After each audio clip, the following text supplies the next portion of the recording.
Yeah, as the song says. Hello. Yeah. How are we going? We going well? Yeah, splendid. Very good. Dan Const, hello. Will Schofield here. We're going to go straight off the top here. Okay. Usually we have a bit of a chat about something happening in our lives. Well, we're going to go to our good friend Charlie. Roaming Charlie again, week 2, Fremantle versus St Kilda with his own home team out at Optus Stadium. We'll get to that a little bit later on, but how was the game? Did you enjoy the game? The Freo played like shit, mate. They did. I enjoyed the first half, I'll say that. I had a bit of an accident when I got there. Oh, boy. So I roll up to the stadium and I head down to watch the boys run out and I get myself a beer. And almost immediately, I somehow knock it with my other hand. This doesn't surprise me. Changing hands. No, I'm a klutz. And all over my jeans. The full beer all over my jeans. And there's a lot of people around me. Is this in the bar? Oh, are you sitting down? This is at the front of the stadium, like towards the boundary. Yeah. Right. So I've left the bar. Right. And there is kind of a security attendant, whatever he is, milling around. And a few people see me and laugh. And as you would. I can't blame them for that. Security guard comes up to me and he makes a joke. Oh, you can't hold your beer, mate. Taxi. Oh, Love that one. And he says to me, what beer were you drinking? I say, single fin. And he disappears and he says, give me 1 minute. And he comes back with a free beer for me. So I want to give a shout out to that guard. What's his name?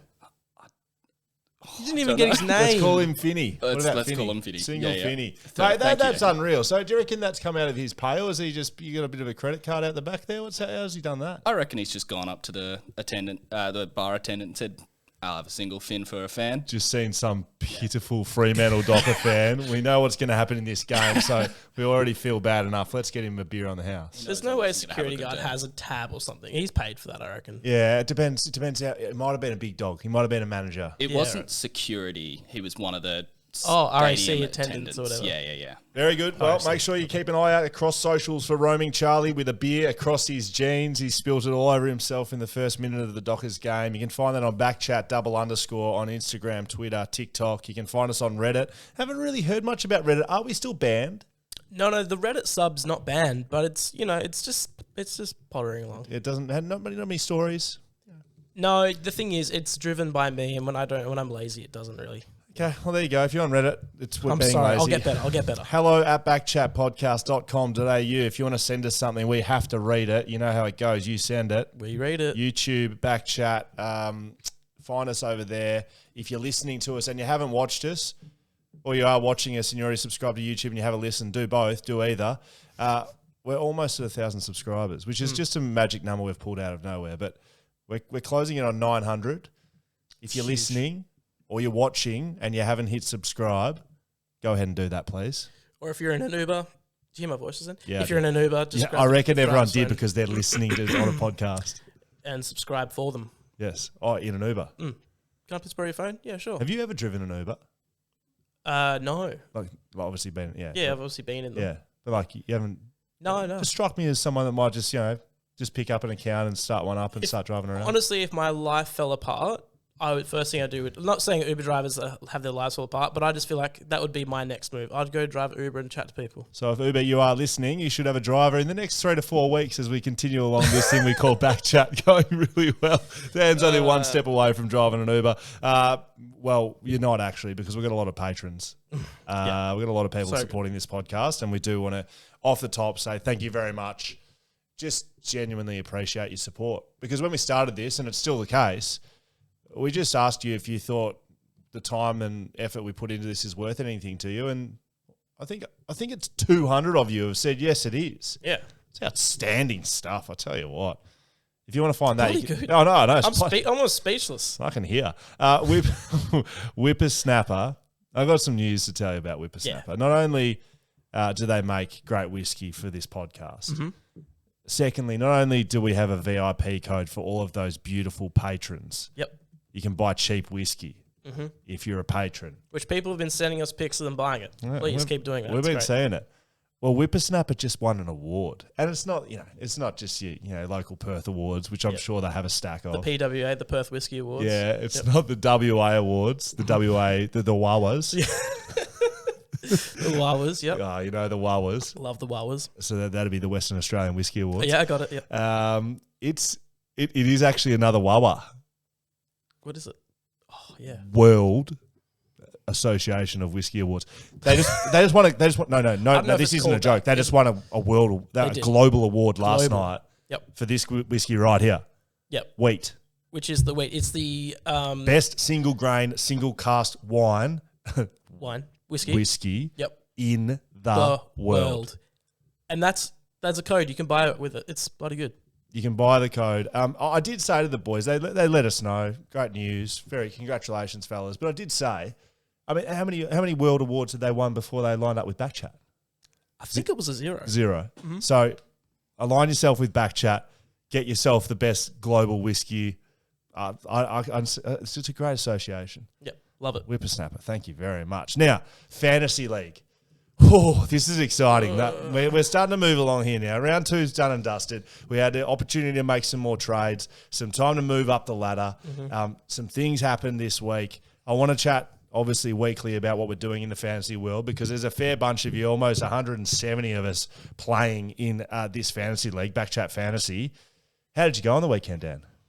I don't know. I should check my team. Is that see, okay.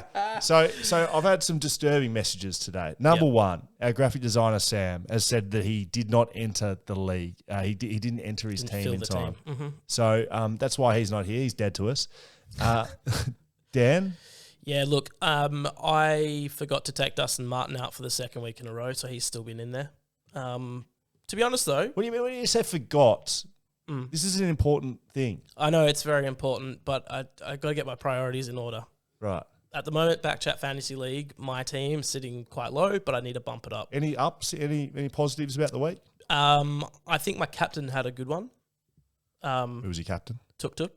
Tuk. He was very good. Yeah, I think I got about 270. Yeah, that's big. Yeah. Very good. Happy with that? Any Stoked. changes this week then, or do you need a reminder? The thing is, though, so interestingly, I said Dustin Martin's still on my team. I thought, who could have I replaced him with? All of my bench didn't play either, so it's not like I had someone to just... Yeah, but that's what the trades are for. You trade Dustin Martin out for a player. Oh, okay, yeah. I'll do that. Doing it? Okay. I'll do that next week. Okay, you can hear me frustrated. You've moved up from 2 spots, from 148 to 146. It's nothing to sneeze at. Very good. You're on the way up. Sorry, he's moved down 2 spots. Oh. Thank you, Charlie, for the update. Tell me about your team. I've also moved down 2 spots. Right, so you've both... I thought you're both on the improve, so you've both gone backwards. No. Right. I thought I'd made some positive changes, but... What did you do? Apparently not. I traded out my DNPs. Everyone on the field played. Oh, well, I mean, that's a positive. That's step 1. I mean, it's a negative that you've gone backwards with that. Look, I had some people who performed well last week. Tell me you've got Andy Brayshaw on your team. I don't. Mate, he got 190 points. Yeah. Scenes have not been seen like this since, Tom Rockcliffe, the pig of all pigs, was statting it up for Brisbane. The bloke used to just run around and award himself marks. He wasn't even getting marks, and it was one of the best games you'll ever see. Your favourite player...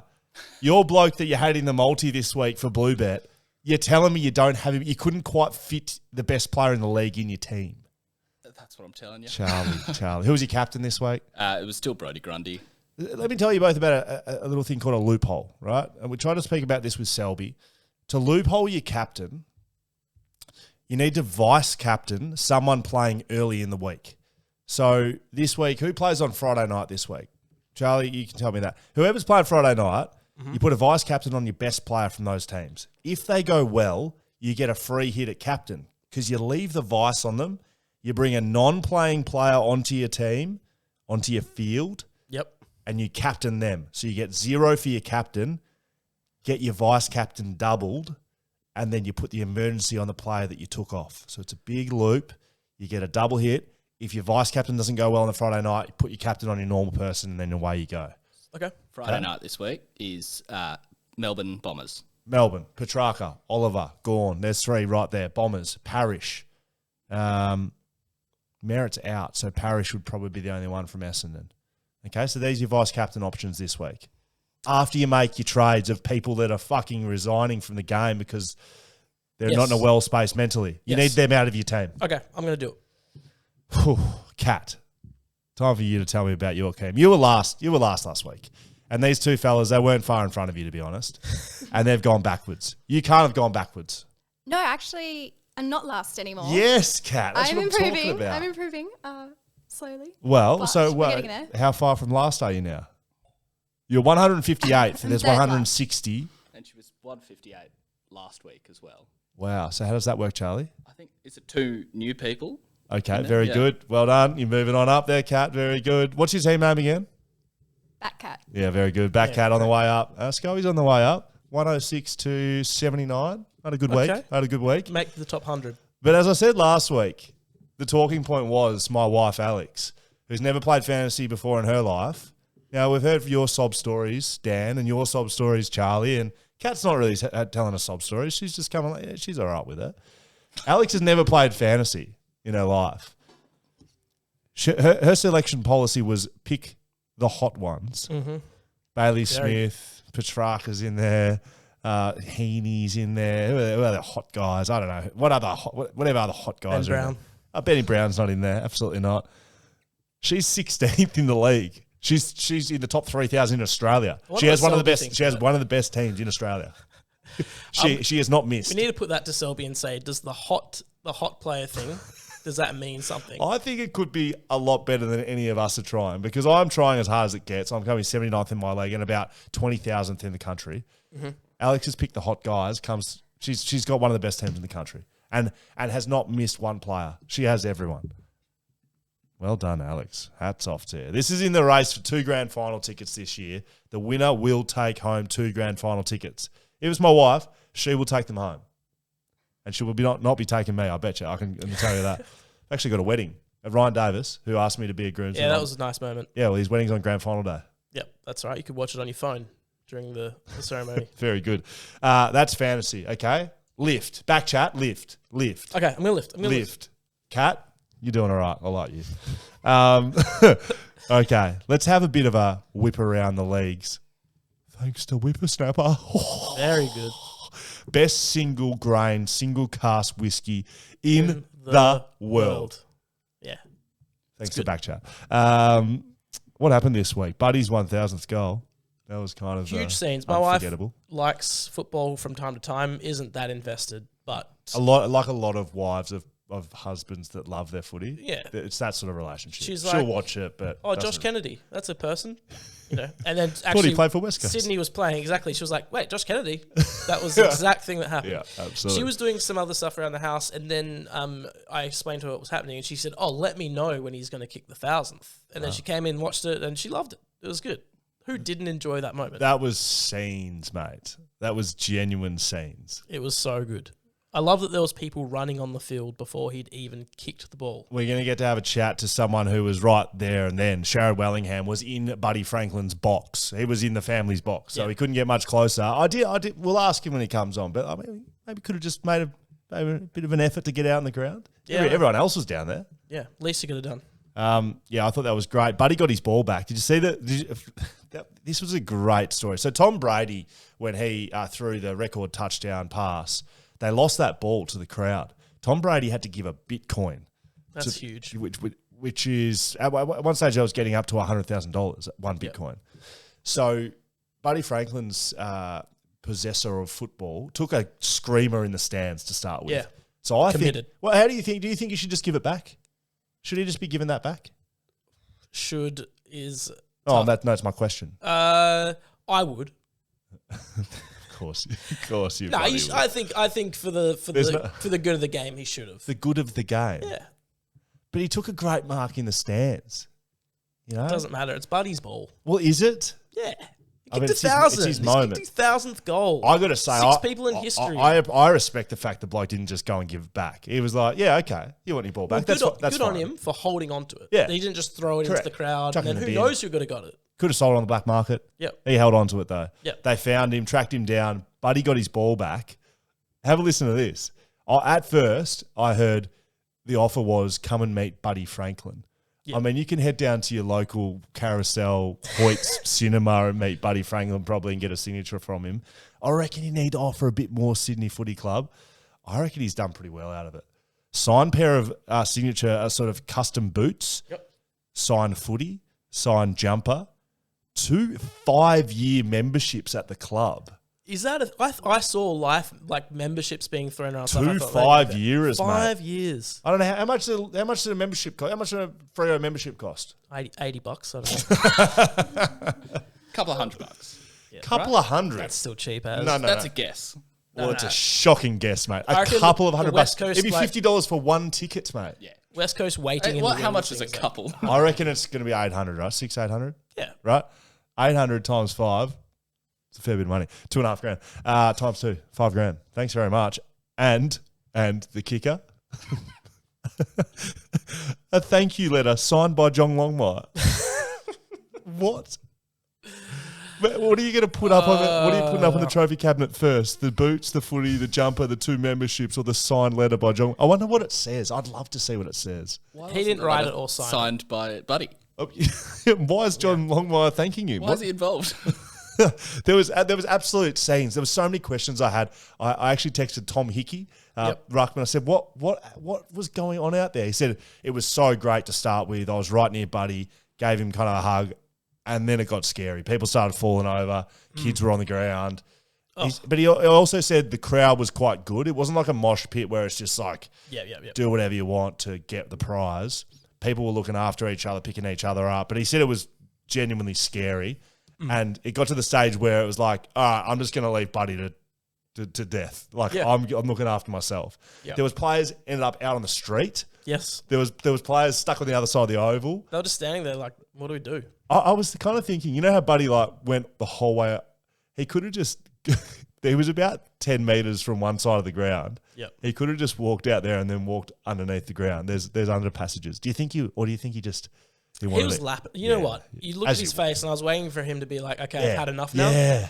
From the moment it started till it ended, he was enjoying it. Did you notice at all the guy in the white shirt? Big boy. Yeah, the hat. Was he personal bodyguard or something? Because when I first saw him on the vision, I was watching him live, I thought, this is just a fan that's helping him. But then I've watched it again and again, and Buddy gives him a big hug, and he's in the actual... He goes down to the race. I reckon Sydney have employed him or he works there. I'd love to know who that is. I'd love to speak to him. He was just waiting for Buddy to make that reaction. He had that reaction, mate. He was kicking people out of the way. Like, move. If he looked at me, I would have run. Did you say that, Charlie? Absolutely. I'm pretty sure he was like a Sydney security guard or something. I was thinking at the time. He but was- who's drafting him? He's got the bump. He was like a bulldozer through that crowd. I absolutely loved it. Almost as big as Zach Tui, that hit on the fan. That was good, but he picked up his keys and wallet. Did he? Do you know this? No, I didn't hear that bit. Do you know I this? saw Charlie? this. Yeah. I So you saw saw the hit. Well, he hits him. He runs off. Tui sees he's dropped his keys and wallet and goes, hey, chases him back into the Oh, crowd boy. I like Zach Tui. with a key and wallet and That's gave great. it to him. Yeah. You've changed your opinion now? No, I've always liked him. Has number 2 on his Guernsey because of his Quick last shout out to Ness. We got the present. Yeah. We're just working on how to just roll that out, Ness. Thank you very much. Huge thank you. Ash Barty retired. Going out on top, love it. Can't You ask don't me. love it? Well, ask me. What do you think of Ash Barty retiring? I find it strange. The reason? Yep, go on. I think this is definitely from an athlete's point of view, right? To be the very best, and I've certainly never been the very best at anything in the sporting realm. I've competed at the highest level, but I've never won a Brownlow. I've never won a Best and Fairest. I haven't been the best. To be the best, you have to be wired a certain way. Like the best at anything, they're all driven by the same thing to succeed. Like that they are. I just find it strange. The reason you don't see this much is because of the way the best are wired. And she is wired that way. You can say what you like. She is built the same way as everyone else. And she's the best. Yep. It's strange. I'm not saying I disagree with it. Good on her. Do what you want. It's her life. She can do whatever. Oh, it's odd. Yeah. I'd say that. It's odd. But It's just not like, oh, you're accounting and you got to the top of your firm and then you're done. Like these athletes, these very best, like they're the best in the globe, just like whippersnapper. You don't just wake up the next day and go, oh, we're shutting it down. We had enough. That's all I'm saying. Like, Okay. yeah, I Maybe find- there'll be more to it, but right Yeah, now. I'm not even saying that either. It's like, all right, done. Last one on the whippersnapper whip around. That's really good. Chris Rock, Will Smith. Yeah, You want to well- reenact that? No, thank you. Unless I can beat Will Smith. I'll be Will Smith first. Rochambeau. What has gone on there? If anyone who hasn't seen it by Thursday, No, you Get would, out of you the would r- have. Chris Rock made a bad joke about Will Smith's wife.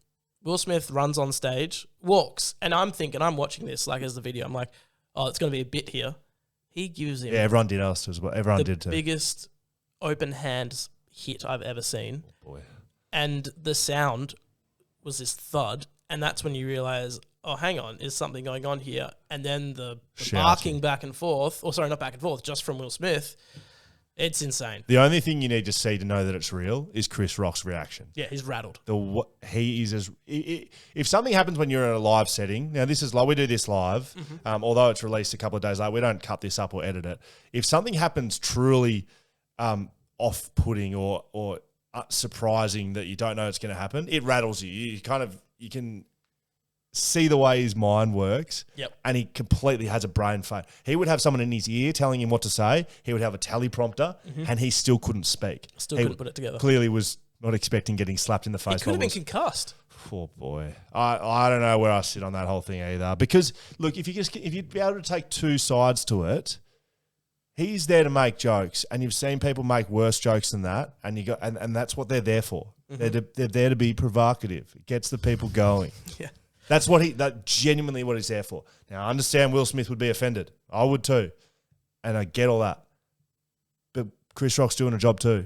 Like that's the whole thing. It's not like he's walked past him in the street being like, hey, like disrespectful to his wife and said something like that. He is, Yep. Where's the line? I guess I'm asking. Where's the line? I don't know. I feel like 'cause the I've seen line horrible is things. very hard to determine in all aspects of life at the moment. Yep. Where I don't know is the answer to that. line? It was just a very awkward thing to watch. Yeah, I felt sick watching it. It was bad. I'm glad that I got to show it to you. That was the nice to watch. whip around with whippersnapper. We'll tighten that up a little bit, but I like that a lot. Moving on to the next little segment now. I wanted to speak to... This was a very exciting moment. Now, I want to start off the top here. We've partnered with Bluebet. We're not a betting podcast. No. We will not smash, we will not jam betting down your throat. I promise. My betting history, let's talk about our betting history. My betting history, I have a betting account with another agency that would get used 5 times a year. If you're lucky. Yeah, like it, honestly. And I know a lot about football. I know a lot about these sports. I just don't bet that much. You? No, not at all. There's another betting agency that I was with, Yeah. and I had $1 in the account only because you got to watch NBA games for free on it. Right. So I'm not a punter. I understand why we've partnered with Bluebet. It's a community element. It's to take down Bluebet, really. Yeah. I just want to take a bit of money from them. Yep. Now, hopefully we've demonstrated with week 1 of proceedings Yes. that we're all about taking down Bluebet. We built a multi, Charlie, Dan, myself, and a bit of guests, respect in Ryan Davis, Gold Coast, West Coast. I guess inspiration for picks. Yeah. The whole thing we're going to do here is one multi-bet a week. Put $5 on it. Do not put 50, not 100. Put $1 $1. on it. Doesn't matter. It's for complete banter, and we'll be building them with that in mind as well. That's so right. Ben Brown to kick 2 goals. You love What did Ben he do? Brown. You left Ben Brown. Yeah. He kicked 2 of the best as well. He's very good. Early. Yeah. So Yeah. we ticked that. Tick that off very quick. We went down the Gold Coast to match the line at Melbourne, which means you get a head start. That was in respect to Ryan Davis playing for Gold Coast. Yes. Not because we had any idea what the match was going to do. No idea. Win. They lost by 10 points, something Yep. like that. Who cares? It's really not about the bet. It's not. West Coast. But I tell you what, though, hang on, let me just say. Yes. I'm watching the last quarter of Melbourne Yeah. and Gold Coast, and Gold Coast are down 20, and it's the most exciting thing I've ever seen. Not for the money. No. But the BackChat account had $5 on it. That's the money we're putting on it. It's Yeah, not about exactly. making money. It's about having fun. And we were just texting like, come on, get within 10 points. They keep going, get back in. West Coast. They got a 30-point head start thanks to that line. Yep. That was free money. They almost won that game. That was free money. Came down to Charlie's love affair with Andy Brayshaw. He needed 30-plus disposals for the game.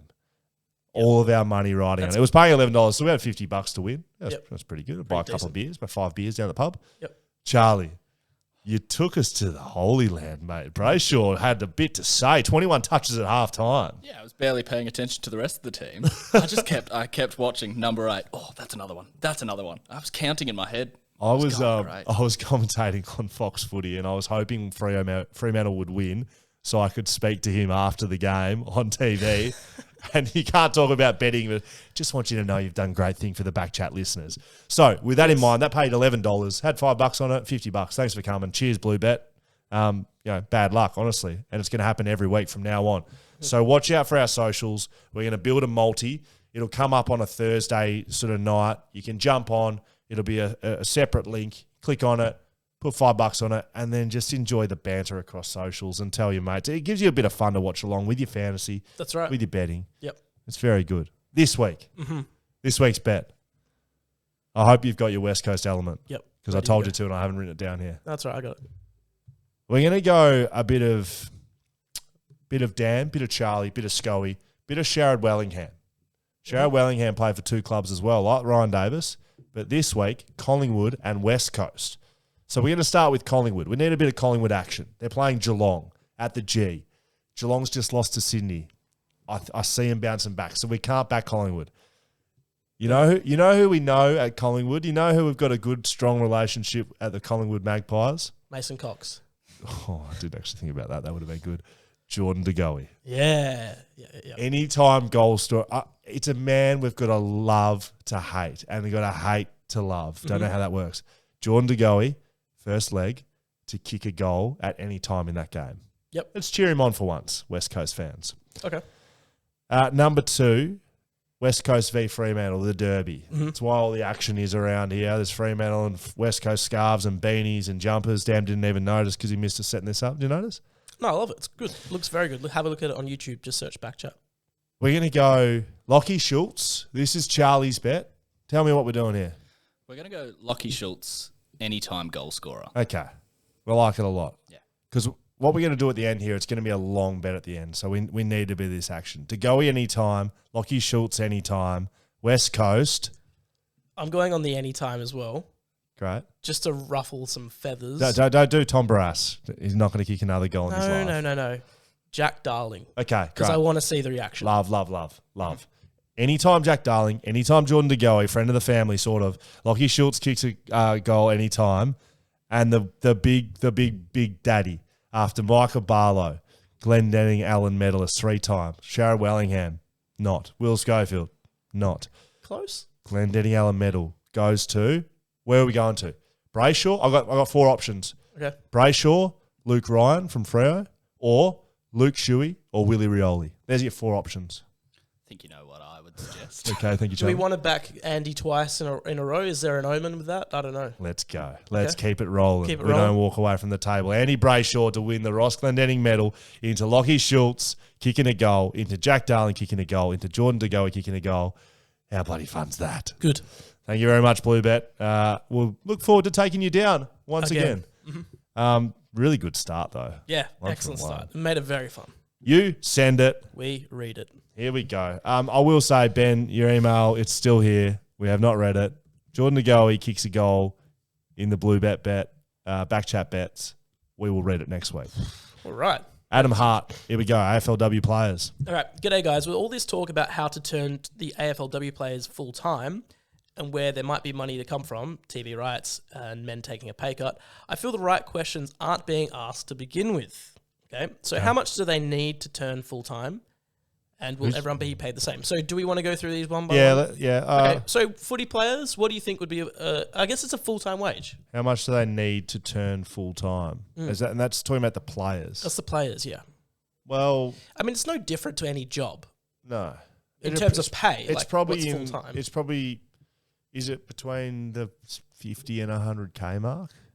I'd bump it up. I mean, there's gonna be players paid more than that, but I'm talking course. about most of the competition being on somewhere between 60 and 100. all right, put it this way. What's the lowest, what's like a rookie contract, a low Yeah, AFL true. men's? Yeah, like more than that, probably 80. Okay. And that's enough for a rookie to not have to worry about working elsewhere, just training. They're not allowed to. Well, I suppose they'd be allowed to, but yeah, that's what they get paid. So okay, yeah, $80K then. Okay. I don't think that's achievable, but let's say that's the amount. Yeah, for every player to be able to go. Okay, full-time. $80K. That's the answer. That's not achievable right now. Okay, not enough money in the game. Okay. Will everyone be paid the same? No. Probably not, because your good players need to be paid more. Yeah, because then you'll get people talking about that. Okay, so Adam says, base, I would say 100,000 per player would be above the national average workers at wage, which is correct. Yep. If each club would have 35 players on the list, the AFL would only need 63 million per year to accommodate that. Yeah, some maths for you. I have no idea where that money would come from, but at least it's a start, a start in the right direction. Yeah, and that's from Adam ___. Don't fuck with me like that. I'm serious, man. 63 million bucks. Okay, that's to pay the players. Mm-hmm. Coaching staff. We realise that the players aren't the only people doing anything. Yep. You probably have to have the same amount of coaches as you'd have to have trainers, medical staff, coaches, support staff, media. You need duplicate. You need another team. You can't have the people from the men's side working on the women's team. It doesn't work like that. So the 63 will cover players, great. Then you've got to cover travel for all the teams, accommodation for all the teams. Mm-hmm. Every cost that the men have, the women will have, but you're going to be able to spread it out. So for this to happen, the only way it does happen is if the men come to the table and say, have a bit of our slice. This is the amount we're earning through marketing, through attendance, through I guess what they've put through into the game, the men, and they need to go, okay, that's okay. We'll give you some to grow your game quicker. That's whether that'll happen, I don't know, but that's what needs to happen. Happy with that? Happy with that. Nathan West, hotels and rolls. I like the start. Okay, something the typical footy nuffy would know nothing about is the hotel/sleeping arrangement for players and staff for away trips. Only highlighted with the challenges West Coast would have faced attempting to keep their available men healthy this week. Can you give us some insight? Before we move on to the role part, why don't you talk about away accommodation, that sort of stuff? Pretty much for my whole career, you get one room, one person. A lot of teams throughout my career that weren't regular interstate travellers would do 2 players, 1 room. And so West Coast, Melbournes and stuff. Yeah, but West Coast, like Collingwood. Yep. But West Coast, because we're travelling so much, you need your own space. Yep. You can't be on. It's not a road trip. It becomes a part of the schedule. It's not just a road trip. You get to do whatever you like. So they made that was pretty much my whole career.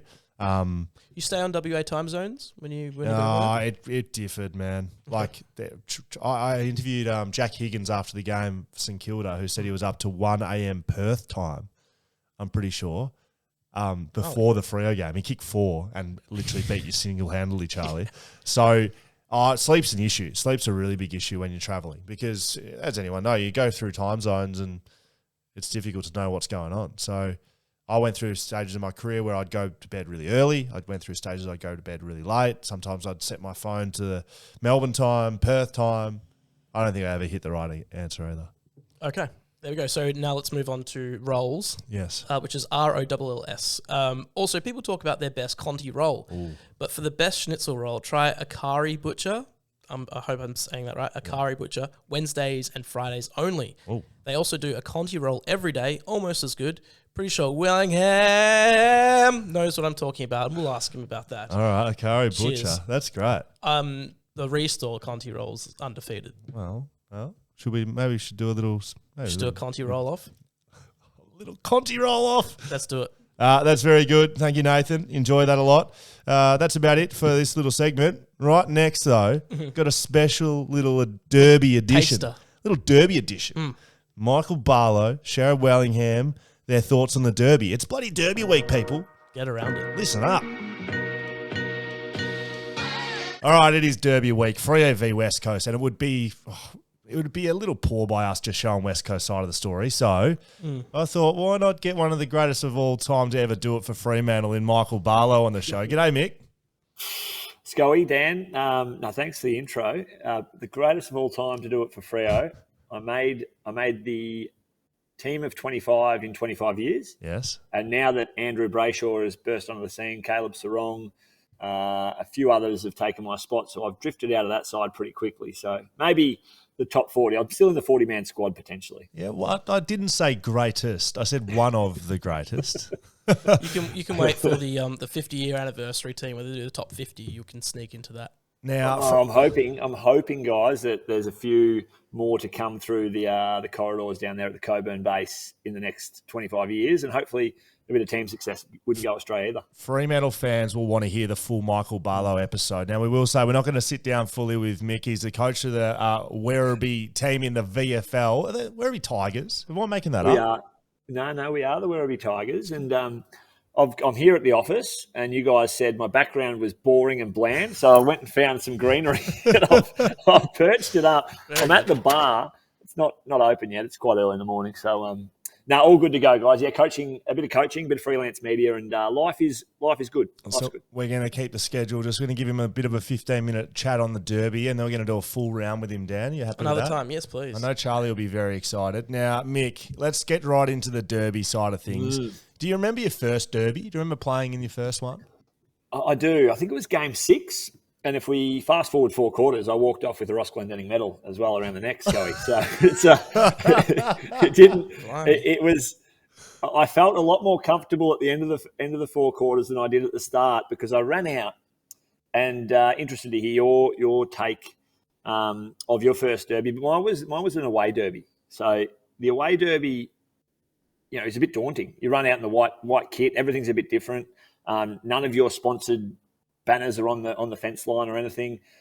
The PA system was playing SGIO, Go Eagles Go. Eagles Go. SGIO, Go Eagles Go. To this day, I was 21 years old or 22 years old, and that was the scaredest I've ever felt in my life. I felt like this cauldron of this insurance company was going to just swallow me whole and pitch me out of the Subiaco Oval. But composed myself, got into the game. I think we won quite comfortably in the end, but that was my overwhelming memory of my first Derby. The running out and the daunting feeling, seeing Nick Nat in the flesh for the first time. He was only a young man. He would have only been 19 or 20, but he was going through the roof or right up to the ceiling. And Dean Cox was an imposing figure, and daunting first experience, and then grew into them after that. Can't have been that daunting. You won the best on ground medal. I felt like I was pretty lucky to get that, to be honest, Scully. I don't think I had a terrific game, but I was I think I was the flavour of the month in the first month and a half of my footy career. So I think I might have pinched that one off some others that were a bit more handy than me on the day. There mustn't be many people that have done that first Derby, and that would be an interesting stat. Charlie? Yeah, we're going to have to get Charlie. I hope you're writing those down, Charlie. Who was your... Well, there's definitely one whoever played in the first Derby and got the first medal. Yeah, of course. Very good. Very good. Okay, Mick. All right. Okay, so you talked about facing up against Nick Nat. Dean Cox was imposing. Who was the one that you just hated seeing the most? Because obviously a pretty gnarly rivalry between the two clubs. Who's the face you just wanted to, Smash. Yeah, really get in there and muzzle. I'm a lover, not a fighter, but I do a lot of work with him nowadays. But Andrew Embley, he was a prick. He was a fair dinkum, and still is, to be fair. I'd heard all the stories, that his nickname was Whack and that he was loose as a goose. He genuinely hated Freo, and I think he genuinely hated whoever he played against. And I remember one derby from memory again. I think we were going pretty well, and we were up late in the game, and it was late in the game, and the emotion was getting the better of Andrew, and he was late to a contest. And he might have clipped Clancy Pearce behind the play, and I wasn't too far away from it. And it was a dirty act. He might have, and it was a dirty act. Yeah, it was below surface level what he just did to poor old Clancy Pearce, who's now gone into the Australian Federal Police Force, I reckon. Clancy Pearce. So what's your back, Embers? What's your back? That was one person that couldn't really cop. I love Mark LaCroix. I love everything he does. Love the way he played. A handsome man. I always think he had a bit of a chip on his shoulder and despised Freo. And now he works for Freo. Yeah. Here's one for you. I'll never forget this. When you guys won the Premiership 2018. Yeah. 2018, I'll tell you this. I'm sorry to jump in, but I used to live with your last guest, Ryan Davis, on the Gold Coast. And Gold Coast never really played in September, so we were out and about and doing some stuff and enjoying ourselves. I think we were celebrating the 2018 premiership like you guys would have been, but we were in the Gold Coast, and we thought we'd FaceTime you from memory. I'm not sure if you can recall this, but I don't. Oh, no.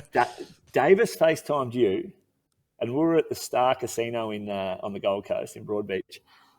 And I threw me melon in there. I was half inebriated, so I threw me melon in there to say good day to you. And you'd pass the phone on to someone. And I just heard someone say, "Oh, it's Mick Barlow." And Mark looked around in the background and said, "Oh, he's a dickhead." I guarantee you that happened. So. Oh, that's good. Oh, that is good. So I did not remember that. That is a very good memory. I was tail between the legs type, so I thought I was relatively liked. How did you know? Look at that. Like, oh, he's a dickhead. Never met him. Oh, he's a dickhead. Oh, that's great. So, okay, so let's move on to your greatest derby memory. Was it you won 3 Ross Glendinning Allen medals, didn't you? Yeah, before Fremantle were acknowledged in the game, I'd won 3 Ross Glendinning medals, and then they thought we better at least appreciate some of the Fremantle history and include a name that is apparent with the Fremantle Dockers, which is Ben Allen, the inaugural captain. So they were great memories. But at the same time, one of the poorest derbies probably the second poorest derby I played, because I got subbed out in a derby once. Oh boy. Dave Ellis is he remembers that fondly, to be fair. Yeah, to him, he played quite well, and I played very poorly. Yes. But there was a derby, I reckon it was 2015, the first derby, and we were airborne. We were flying. We were 2-0, and then played a derby round 3, and I think we were 10 goals to zip up in the first 100%, quarter. If you 100%. remember that one. That's 100% right. And I thought, these guys suck. And you guys ended up going on to the grand final that year and doing a similar job on us in the second derby for that year. But I'll never forget the silence of the crowd, that away derby feeling where you've nullified the SGIO chant, and you're feeling good about yourself. I didn't get much of a kick on the day, but it was a feeling that, like, well, we are airborne here and not much can go wrong. So that was a fairly memorable experience. Do you know that one of those medals, I'm pretty sure we were matched up on each other. I have a feeling. So we had someone I think Ballas was on the podcast a few weeks back, and my greatest ever derby was 22 touches. It was close to the most touches I've ever had in the game. I kicked 2 or 3 goals, had 9 hit outs. Basically, I was coming off a forward flank to play third man up in the ruck against Sandy. And I think you were my opposition. And so, look, I've had a great game. We've lost the game. Well, I didn't see you all game, and I'm pretty sure you were opposed to me, and you've won the Roscoe. You've kicked 3 the other way and had 40. Was it the old high half forward go up and into the stoppage? Yeah. And that we meet each other and we go yeah, because I was meant to be sort of playing, you and you got to watch Barlow in the stoppage, but, then you got to go up third man up against Sandy. So I forgot about the Barlow part and just pretty much went up in the ruck, tapped it down to you. You got the clearance and went forward. Well, I think I do recall, and Ross was a tough, hard task master, Ross Lyon.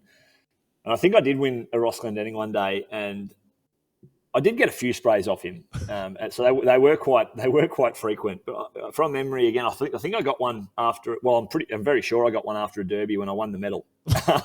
for that exact point. It was, and I'll try and put on his voice as best I can here. But the game finishes and we're out in the ground, and Ross is doing his bottle out to the ground, and he's like, "Mick, come over here." And I'm like, going pretty well here, but he doesn't look happy. And they're probably up there going, and the Ross Glendinning medalist is, and I'm still in this shooting match with Ross. He goes, "What did I tell you? They're going to go third man up. That's your one job at stoppage. And here's Schofield, just go and whack." So it was you couldn't win, to be honest, sometimes with Ross. And I've got a few more stories about that. We're going to save them. We can save that. We can save them for the full length. How's that? You win the best on ground medal, the team wins, and you haven't done a good enough job. Jesus, you got to play your role. How is the Derby different to other games you played? Is there, obviously they're sort of marked on your calendars. They're big games, but are you prepping any different? Are you getting angrier than usual?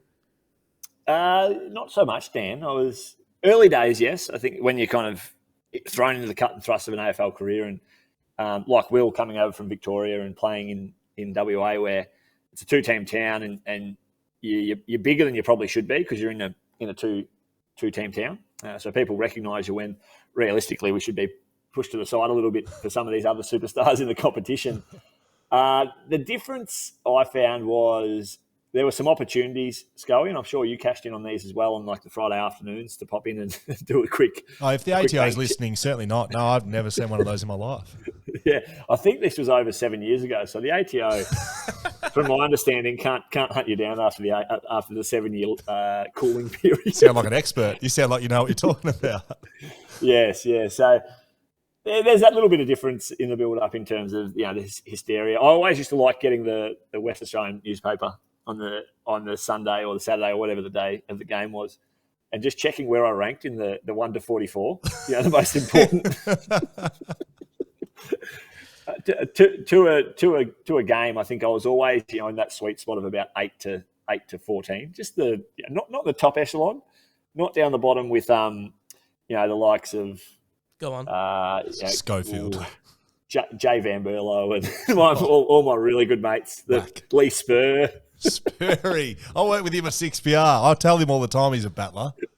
I got a missed call off him just before, and funnily enough, it's Derby week. That's why we're doing this, and guarantee you, he's got a couple of checks that might be waiting for us on the way over if we can get there this weekend. You're going to fly in, fly out before the game on the weekend, Mick? I haven't had the luxury of getting back, and as you know, I love WA to death, and have fair intention of sometime down the track, maybe reconnecting and getting back, because it is the best place, in my opinion, in the world. And due to COVID, it's been like this. It's been hard to haven't been able to get in. So if the opportunity is afforded to someone else to pay for me to get over, Will and Dan, then I will come.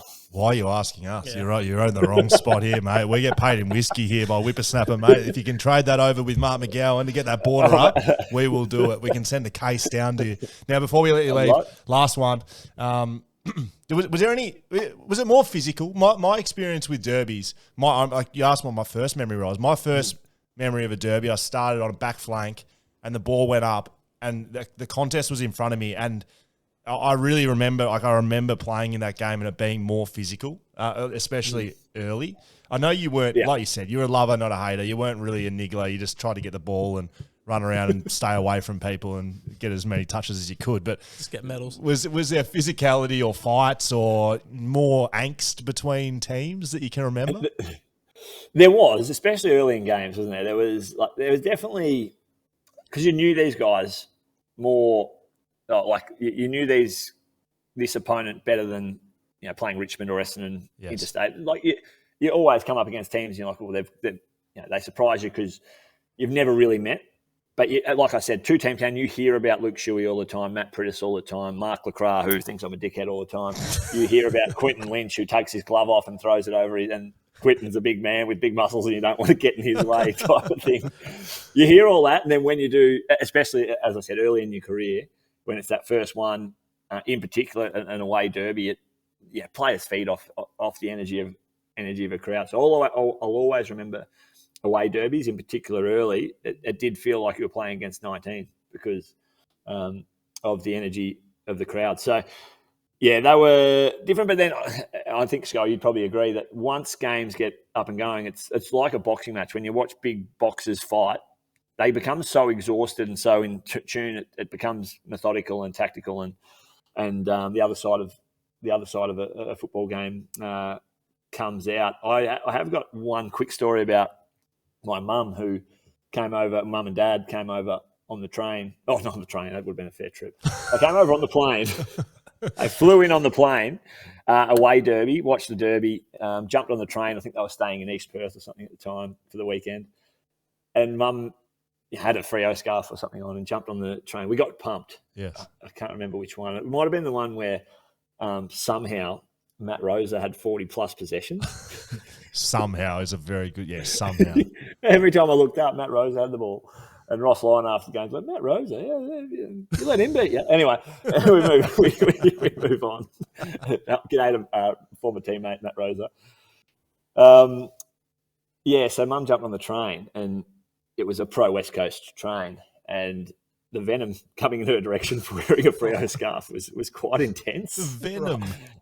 And Mum's no longer with us. Some fond memories of Mum, and this was one of her greatest traits, was her ability, not to be backwards in coming forwards. So she was absolutely, I think, matching fire with the 90% majority of West Coast fans on that train on the way back to a pub in East Perth. Oh, that's unreal. Mum and Barlow just giving it back on the train. That's a great memory. Well done, mate.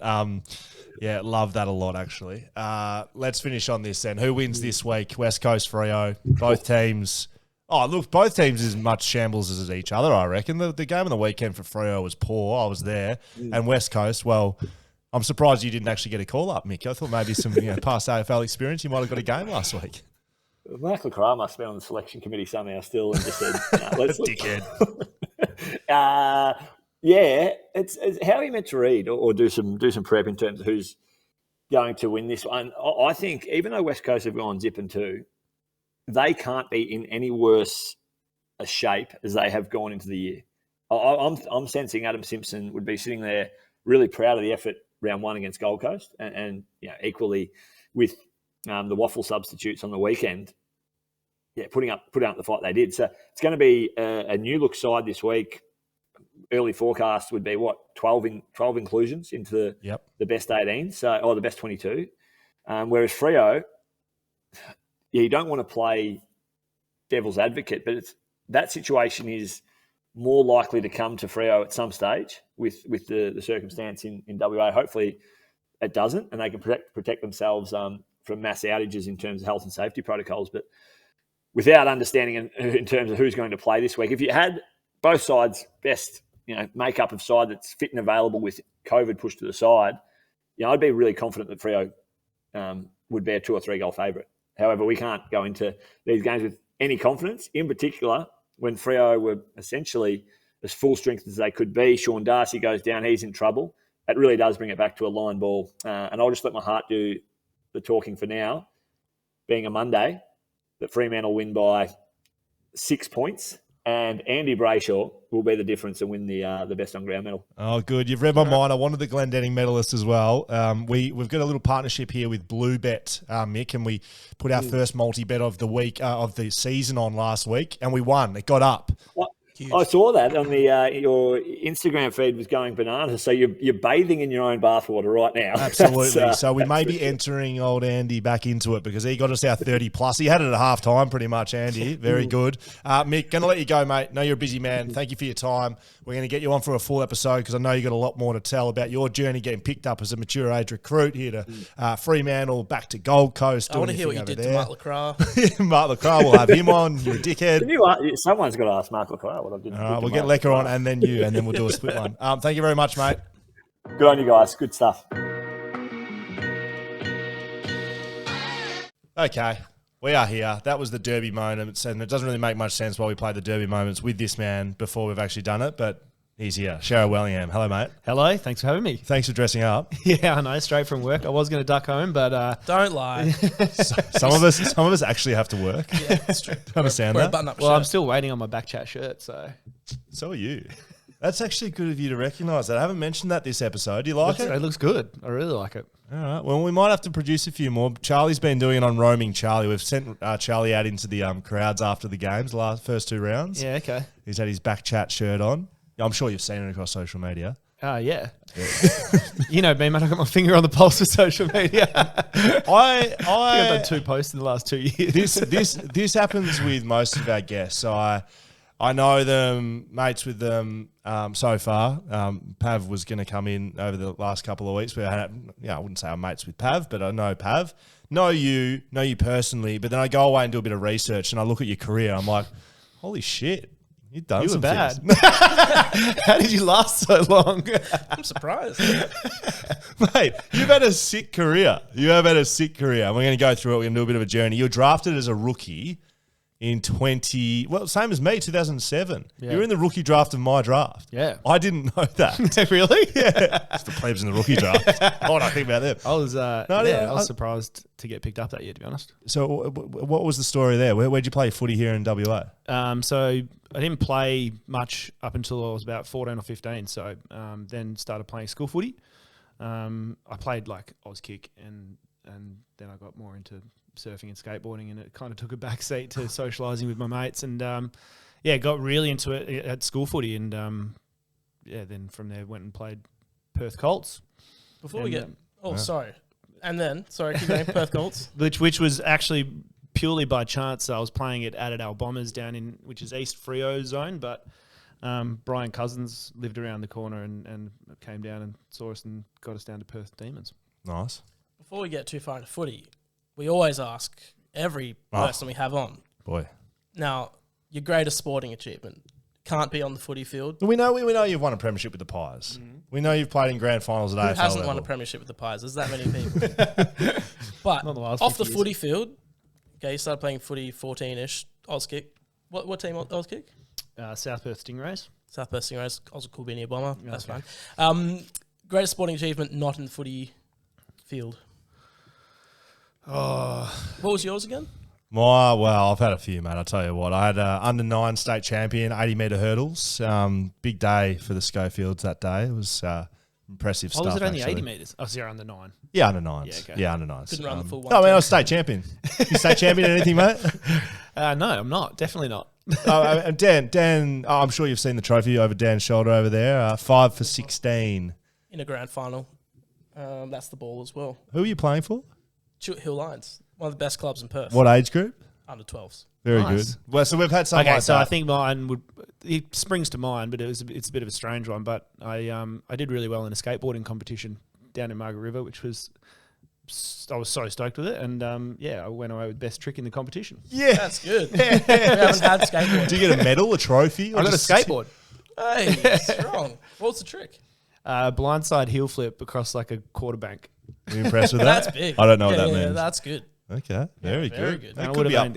I would have only been 13 or 14. What were you doing playing footy, mate? You should have been on Tony Hawk skateboarding in First goal of 1996. Yeah, well, that's why I didn't play footy for a couple of years, because I cracked both of my growth plates in my knees. So when I was 14, I did nothing for a year because I had surgery on both my knees.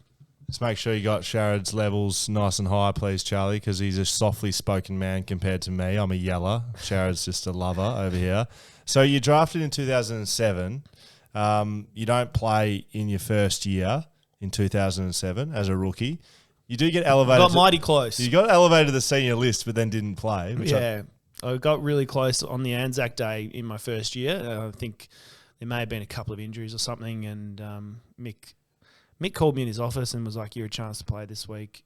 And it was a really short turnaround. I think it may have been like a 4 or 5 day turnaround. It would have been like a Wednesday game or something like that. Yeah, and which was rare back in those days. Yeah, and so I just think maybe someone got up and I missed out, and then obviously just teed it off there for the rest of the year. Well, you running did. around down at Williamstown. Well, so you finish your first year, you're back in the rookie list. You start 2008, and I will know this, but hopefully this will come to fruition as we keep chatting. In true Sharrod form, you changed numbers from 41 to 21 without a game to your name. Yeah, so what that gave you that right? So that was one You're thing. a rookie. Mick said, we're not going to be able to elevate you up onto the list, but to show that we've got a lot of confidence in you and we want to have you on the team, we'll give you an upgraded number. Really? Yeah. Bit of currency. Which was pretty cool, and I thought, beautiful. I'll go to the investment. 21. Why? Why'd you pick 41 in the first place? I didn't. That was what I was given Right. when I got there. It's a good number. Yeah, I didn't mind it. Maxie had it as well, who I was living with at that stage, Nick Maxwell. And so, yeah. And Harry O'Brien did, who was living in the same house as well. I think they were all 41. So it was just whoever lived in that house got given the 41. That was the placeholder until you were upgraded to another number. Yeah, So I'm Sorry, pretty sure. I couldn't quite get Sharrod in my headphones there, so I'm changing them around. I actually shocked that they go. Yeah. Anyway, okay, you move him up from 41 to 21. Very good. So Good young up and coming rookie. We'll give him a good number. yeah, I mean, I just haven't heard that before. That's good. 21's a good number too. Yeah, I was stoked. I like 21. Yeah. So what about Collingwood fans then? You know, you've played in front of West Coast fans later in your career and Collingwood fans. What was your relationship with them? Maybe not at that stage of your career, but throughout your career, the Magpie Army. The Magpie Army is honestly passionate and loving. I'm more so surprised where the Collingwood fans just come out of the woodwork. Like, I was at a function last week and this guy's in WA and he's like, mate, I'm a massive Pies fan. And he's like, you know, it's just someone who I'm sitting in a restaurant with in Swanbourne, and they just come out of the woodwork. They're very hidden across even WA. But when they come up to you and let you know that they're a Pies fan, they're usually very passionate. And it's always a family connection, I find, with the Pies. Everyone's like, oh, why do you go for the Pies? And it's like, oh, my uncle, you know, he played in the VFL and played a little bit of footy for the Pies, and then I just ended up following my uncle. But it's always a long-winded journey to becoming a Pies fan. The Magpies. They just used to hate me, Collingwood fans. Like, my whole career hated me, just like, and angry. What is it about the Collingwood fans that, like, they seem to get a bad rap?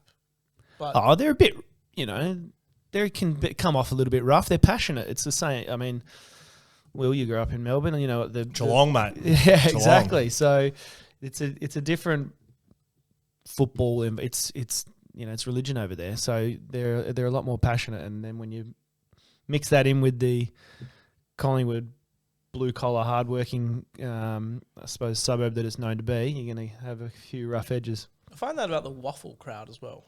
They're bloody passionate, but like some of them are a bit rough. In these sort of suburbs, but that's just because they just love their team a lot. Like, when did the AFL spread into WA? Was it late 89, 88, 89? Well, West Coast was the first team, 87, 87, right? 87, 88.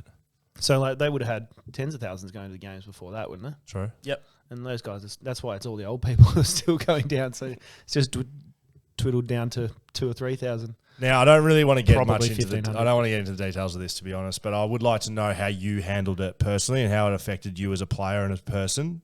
You were involved in an incident where Collingwood lost their sponsorship. The TAC Cup, the TAC sponsorship was the effectively safe driving. Yep. Sharrod got done drink driving. Yep.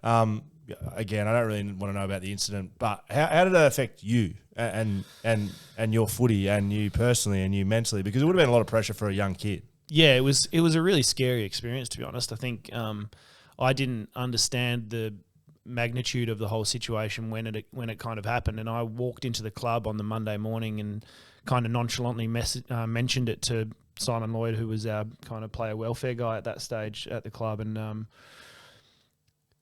I remember sitting in his office and he's kind of just gone, "Oh no." The white eyes looking at you like, what? Yeah, what? I will put a footnote on it. I was the straw that broke the camel's back. We had a couple of prior incidents. That's right. It was like tenterhooks the relationship. Yeah, exactly right. And third strike, we were out. And so, That's right. you know, I felt horrible on a completely. I took ownership of it, but I had no idea of the magnitude of it. Like, there were 2 or 3 people who were employed at the club to kind of be there purely for that role, and they had to be moved on. And obviously the huge financial part of it being, I think it was $350,000 or $500,000 a year that the club brought in from that TAC sponsorship. So I went into a shell pretty much. I remember I was living with Nick Maxwell at the stage, and he was really supportive, but I just remember kind of hiding in my room for a few days and not really wanting to do anything, and No doubt. not wanting to see anybody or talk to anybody. Copping one of the best sprays I've ever copped. Wasn't from Mick, it was from Eddie Maguire. Like, I still remember it quite clearly. He'd just come back from a holiday. It was obviously middle of summer, probably up in Noosa, and he's come back and he was burnt. Like, he was red. And he was wearing this pink blazer, and like his skin, as he was yelling at me, I was like, "Mate, your skin looks the exact same color as your jumper, as your jacket." And I'm copping this spray, and then he's just gone, can I swear? Yeah. Get the fuck out of the office. And then he's called me back in, and he's obviously calmed down. They've come to a conclusion. And, it was the arm around the shoulder at that stage, and it was, we're going to be there for you. You're going to have to front the media and go through all of the, process of what you need to do now, apologise for what you've done. And from then on, I had a few kind of rules that were put in place. I wasn't allowed to go out and drink for that year, but in saying that, I am probably pretty grateful that they put those rules in place, because I put my head down, and I think it was round 4, round 5 that year I managed to get on the board and play my first game. Yeah, so that's what I was thinking. Can you look back on it? It's a long time ago now. It's almost 15 years ago. Can you look back at it as a positive thing for your footy and life, I and think dealing with things that have gone on, when you're at fault, taking ownership and responsibility? And yeah, absolutely. I think I don't know if I wouldn't have focused so hard on repaying the club. It wasn't like I felt like I had to repay them because of that. Because when you're playing footy, that's not what you're thinking about. You're thinking about just getting better and winning games of football. But there was always something there. It was like, I fucked up. I better make sure I do something with myself. So this is probably a dumb question, but I'll ask it anyway. no dumb questions. Is there an element where you could have just paid a fine and it never be spoken about? Don't bring it up with the club, or does it get how does that process even work? The media, Yeah, it was people know it was a was listed out. player. Right. it was out. And that just gets out. Right?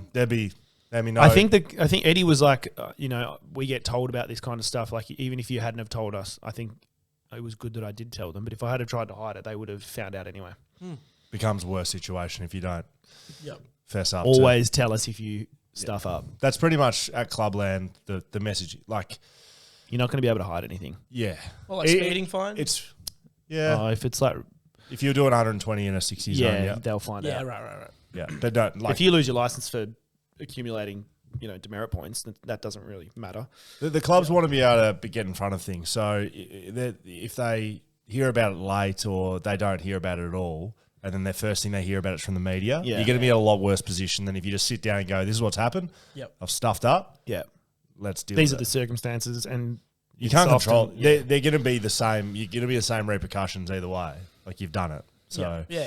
you got to just fess up. So moving to footy, that 4 or 5 weeks into that season. So that happens in that preseason. Yeah. And then you debut, not just a normal game, you debut on an Anzac Day. Yeah, Mick loved throwing people in the deep end. Loved putting people on the big occasion. was like a Friday night tactic. footy, he loved it. It was definitely something that in his mind tested the players and made him aware of how they would stand and be able to withstand big games. So I think there was 97,000 people at my debut, which was like insane. I remember walking out onto the stadium next to Josh Fraser, going out and just like, I was just smiling. I was just like, this is crazy. About to go through the banner. Collingwood game, like, it doesn't get much better than that, the G. Anzac Day game. So about to walk through the banner, and Georgie Fraser just goes, mate, switch on. Because I just want to look like a child. Like, Deer in just the deer in the headlights. headlights. Like, just like now, like, just smiling, looking around. But yeah, it was incredible. And I think Shawnee, I got dropped the following week for Scotty Burns, but he came back into the midfield. He was an amazing player, but He coached you at West Coast. he didn't he? coached us at West Coast. But he came back into the side, so I missed the following week. But I think that year I managed to stay in for 10 or 12 games. So Yep. You played 12 games in your first year. For someone who plays for like a big club in Melbourne like Collingwood, like, you almost get spoilt because you get these Friday night games when there's massive crowds. Is that ever a thing that wears off? Because, these smaller clubs, even like, West Coast get 60K to a home game if it's like a sellout or something. But that's different to 90. And not that you're getting that every game, but I don't know. Collingwood is one of those teams that get these big crowds. Is that, I take it for granted at all? I don't know if you take it for granted, but you become accustomed to it. Like, I remember the first time going back and playing at like a really packed stadium at the G. It's a different feel. Like, the energy in the stadium's completely just it's like it's a coliseum. It's and I didn't get to play at Optus, but apparently that's what it's like out there as well, because the stadium's so like on top of you. You don't take it for granted, but you just kind of get used to it, and it doesn't have as big of an effect on your performance each week, I think. It's just when you put look it down. Like these ones. That's what Optus is like. It's that Coliseum feel that it matches the MCG. Yeah. It actually doesn't seem like it's smaller. Like the MCG doesn't seem that much bigger. It feels like pretty. I've walked down onto the ground and it has that same kind of feel. It's like the big, not fishbowl, but like it's all the same level. There's no like stands up and down like there is at Adelaide Oval, or a lot of grounds around the Australia. There's Canadian Bark, it's up and down. Whereas Optus and MCG, it's just one level. Telstra even Dome's, SCG, like it's really gappy. Telstra Dome's weird. Like that doesn't feel like anything. Yeah, it's weird. I don't know. Anyway, so that happens in 2007. You don't play a game. 8, you play some games. 9, you cement yourself in the team. And 2010, the club plays in a grand final. 2 of them actually. 2 of them, yeah. And you're a big part of the midfield, forward line. Fifth Beetle, mate. That was my nickname. Yeah. What was it? Fifth Beetle. Fifth Beetle. So you were like the high half forward that came in the stoppage? No, I was the one no one knew who he was. I remember Mick would he wouldn't say it every week, but I'd go about there doing my thing and not get garner too much attention, and I'd just always get referred to as the Fifth Beetle. Who were the other 4? Pendlebury, Swan, Ball. Daisy Thomas had an amazing 10. Yes. So I was probably the 6th or 7th Beetle, really. But so 2010, you play in a grand final against St Kilda. You've played a whole year. You prepare for that. That's your first grand final at AFL level. What's that experience like? This is before you're playing in a second grand final. Yeah, I mean, I reckon I handled the 10 grand final better than I did the 15 grand final when we played. Late, obviously a lot later in my career. And I reckon I was more nervous for that one than I was in 10, whereas 10 we were just on such a roll, and we were a young side. I think we were the youngest grand final side in decades. And we were bouncing off the walls. Like we went in there full of beans, and I don't remember feeling overly nervous. I just remember getting hassled for tickets. Up at 11 o'clock the night before the game, like still trying to organise tickets. And was that the same for 15? No, I was like, shut off, phone off. If it's not done now, it's not getting done. But yeah, I think I don't know. I think the way we just rolled into the game, we were on like just a steam train. And then we played pretty badly, actually. Right. But we went off the ground and were like, geez, we escaped that one. Well, before you get off the ground, for people that don't listening that I've referred to, he played in 2 grand finals. The 2010 grand final is drawn. What? Yeah, we were lucky to sneak away with a draw. What's the feeling, though, when the siren goes? You've played in the grand final, you've gone through all that preparation, you know that's your last game. Like everyone who plays in grand finals, leave everything out there. Yeah. What happens when the siren goes? What's the feeling? Yeah, it was an odd one because a lot of guys didn't actually know what was going to happen because it's not really something you think about and you don't get told. There's no contingency plan for it when you're in preparation for it. Just in case you draw, this is what's going to happen. And I was actually involved in the last stoppage, and I remember tackling Del Santo, and I was laying on top of him as the siren went, and I remember just going, "What do we do now?"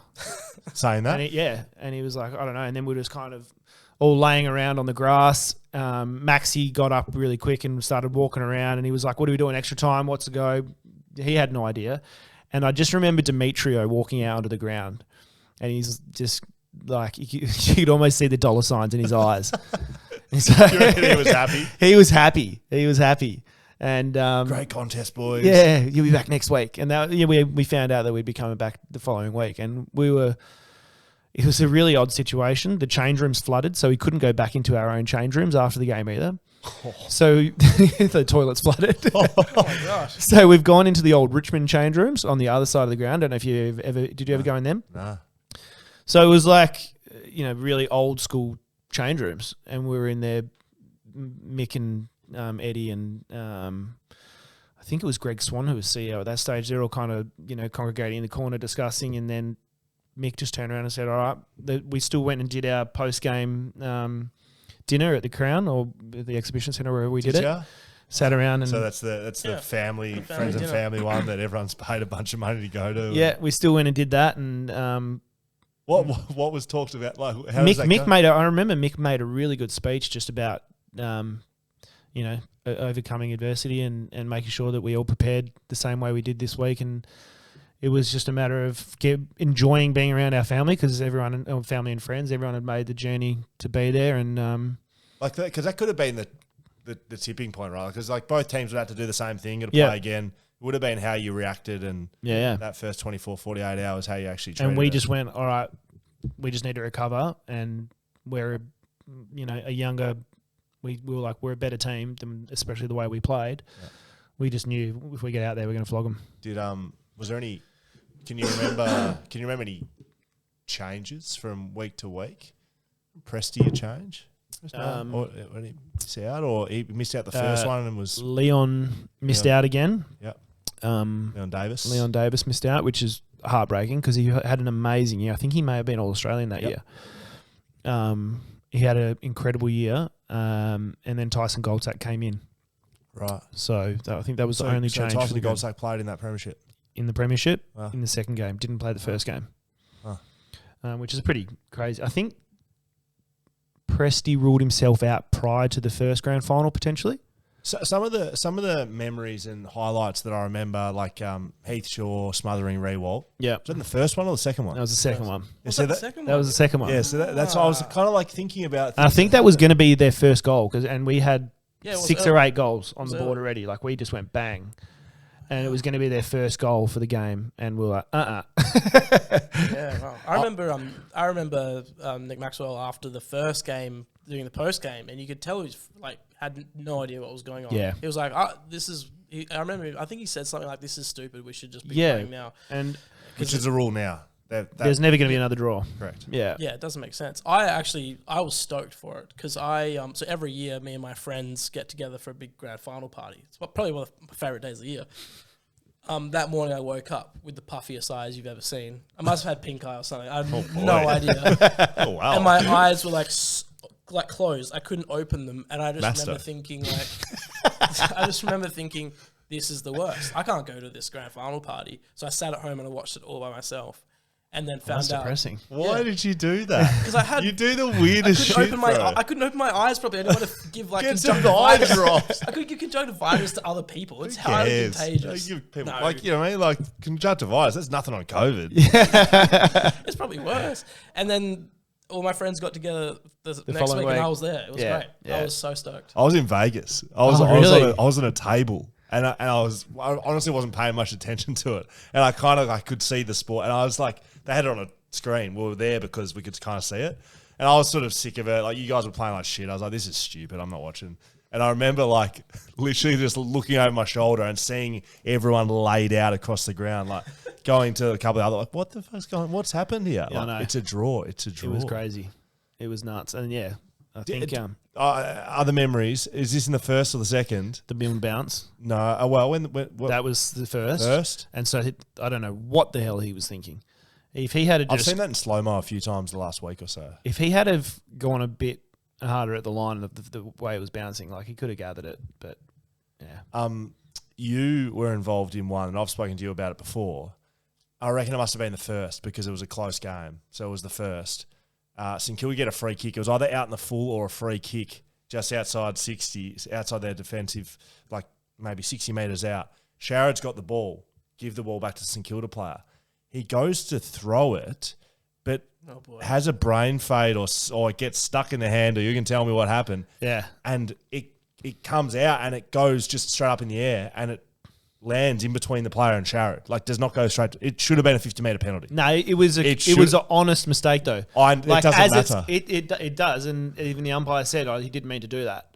So I've gone to throw it, and it's like just slipped on either the way back or on the way through, but I was clearly trying to throw it to him. It's a horrid moment because I can see and I've lunged after the ball as it's come out of my hands. The colour comes out of you. Trying to fish for it. But yeah, I remember thinking, that was in the my first. God. I think that was the first, yeah. Who wins the Norm Smith in both? Lenny Hayes in the first Yep. and Scott Pendlebury in the second. Yep. Yeah. And you win. I think Pendle's played really well in both, and he was really sick, I think. So you come back the next week, you play better than them, you win by 45 points or Yeah. so. You win by a fair margin, you win a flag. What's that like? How old were you when you won it? I would have been 21 or 22. Wow. So, really, really young. But in what you're saying about the fact that you got to party with your mates because it was the following week, we all had our end of season trips booked. Yeah. Of So, course. and back then it was like you couldn't stay, well, it's even stricter now. You can't be held back at the club past a certain date for an event or something. And so Collingwood always had their BNF on the Friday following the grand final, which obviously we couldn't do because it was the night before the grand final. and so we ended up postponing that till halfway through pre-season. But by the Wednesday after the granny, everyone was kind of gone from town because it was obviously 8. That would have been 8 days post the granny. Oh, and everyone was going to Everyone was wherever. going Split off on their trips. Huh. So we only had that kind of 2 or 3 days really together, but they were good fun. But, No doubt. it would have been great to have a solid, 10 days of celebrating. I remember the, not parade, we didn't have a parade, but where you go to the ground and you The next day. Yeah. And Cup presentation to the yeah. fans. that was incredible. Was that at the G or was that at That was at Gosh's paddock. Yeah. And I was very drunk still, but I remember being up there and just, the sea of, Black 10, and 20,000 people. And it would be black and white. Black and white. It was Crazy. incredible. Incredible. So 2011. So after that, 2011, you're minor premiers. So you're still going well. Yeah. Make the grand final. We had a better year, 2011. We Yeah. lost 3 games, all of them to Geelong. Really? 2 in season, 1 in the grand final. So Only team that beat us for that year. You're down by 7 points at 3/4 time. You would have had, I know the mindset without even knowing the answer, you would have had extreme confidence that you'd beat them still, right? Except Tommy Hawkins was playing on Ben Reid. Tell me that story, because we've had Hawkins on this podcast and I asked him about this. Really? Tell me what What did he say? What was Heath Shaw? Sorry, Post-game? Heath Shaw? Heath Shaw. Mad Monday? Post-game Mad Monday. What was his reaction with Ben Reid's performance on Tom Hawkins? Let's just he would be walking up to Benny Reid, mocking, taking marks, and just running up behind him, taking hangers, going, Tommy Hawkins! Coming back from the bar with a couple of beers. Hawkins! Hawkins! Benny took a... Who's just lost the premiership grand final. Yeah. We probably would have won if Pod Zadley didn't get injured because they changed a few things up and... Just Just any didn't- regrets from that, losing grand final? Do you think back on that, what could have been, or happy that you won 2010, or what's your... I think that one stings because we were, we were cherry ripe to be a good team for 2 or 3 years. Yeah.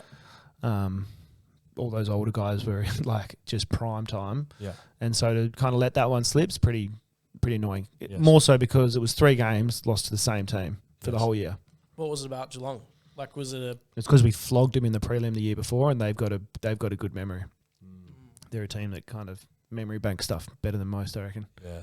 Hawthorn were a bit like that, I reckon. Yeah, And when in that three-peat, they had some teams that they didn't lose to. Yeah, because Kenny they Curse. just, like Geelong, right? Yeah. Couple more moments in your career. Malthouse v Buckley. You played under both of those. You played under Buckley for 1 year. Yep.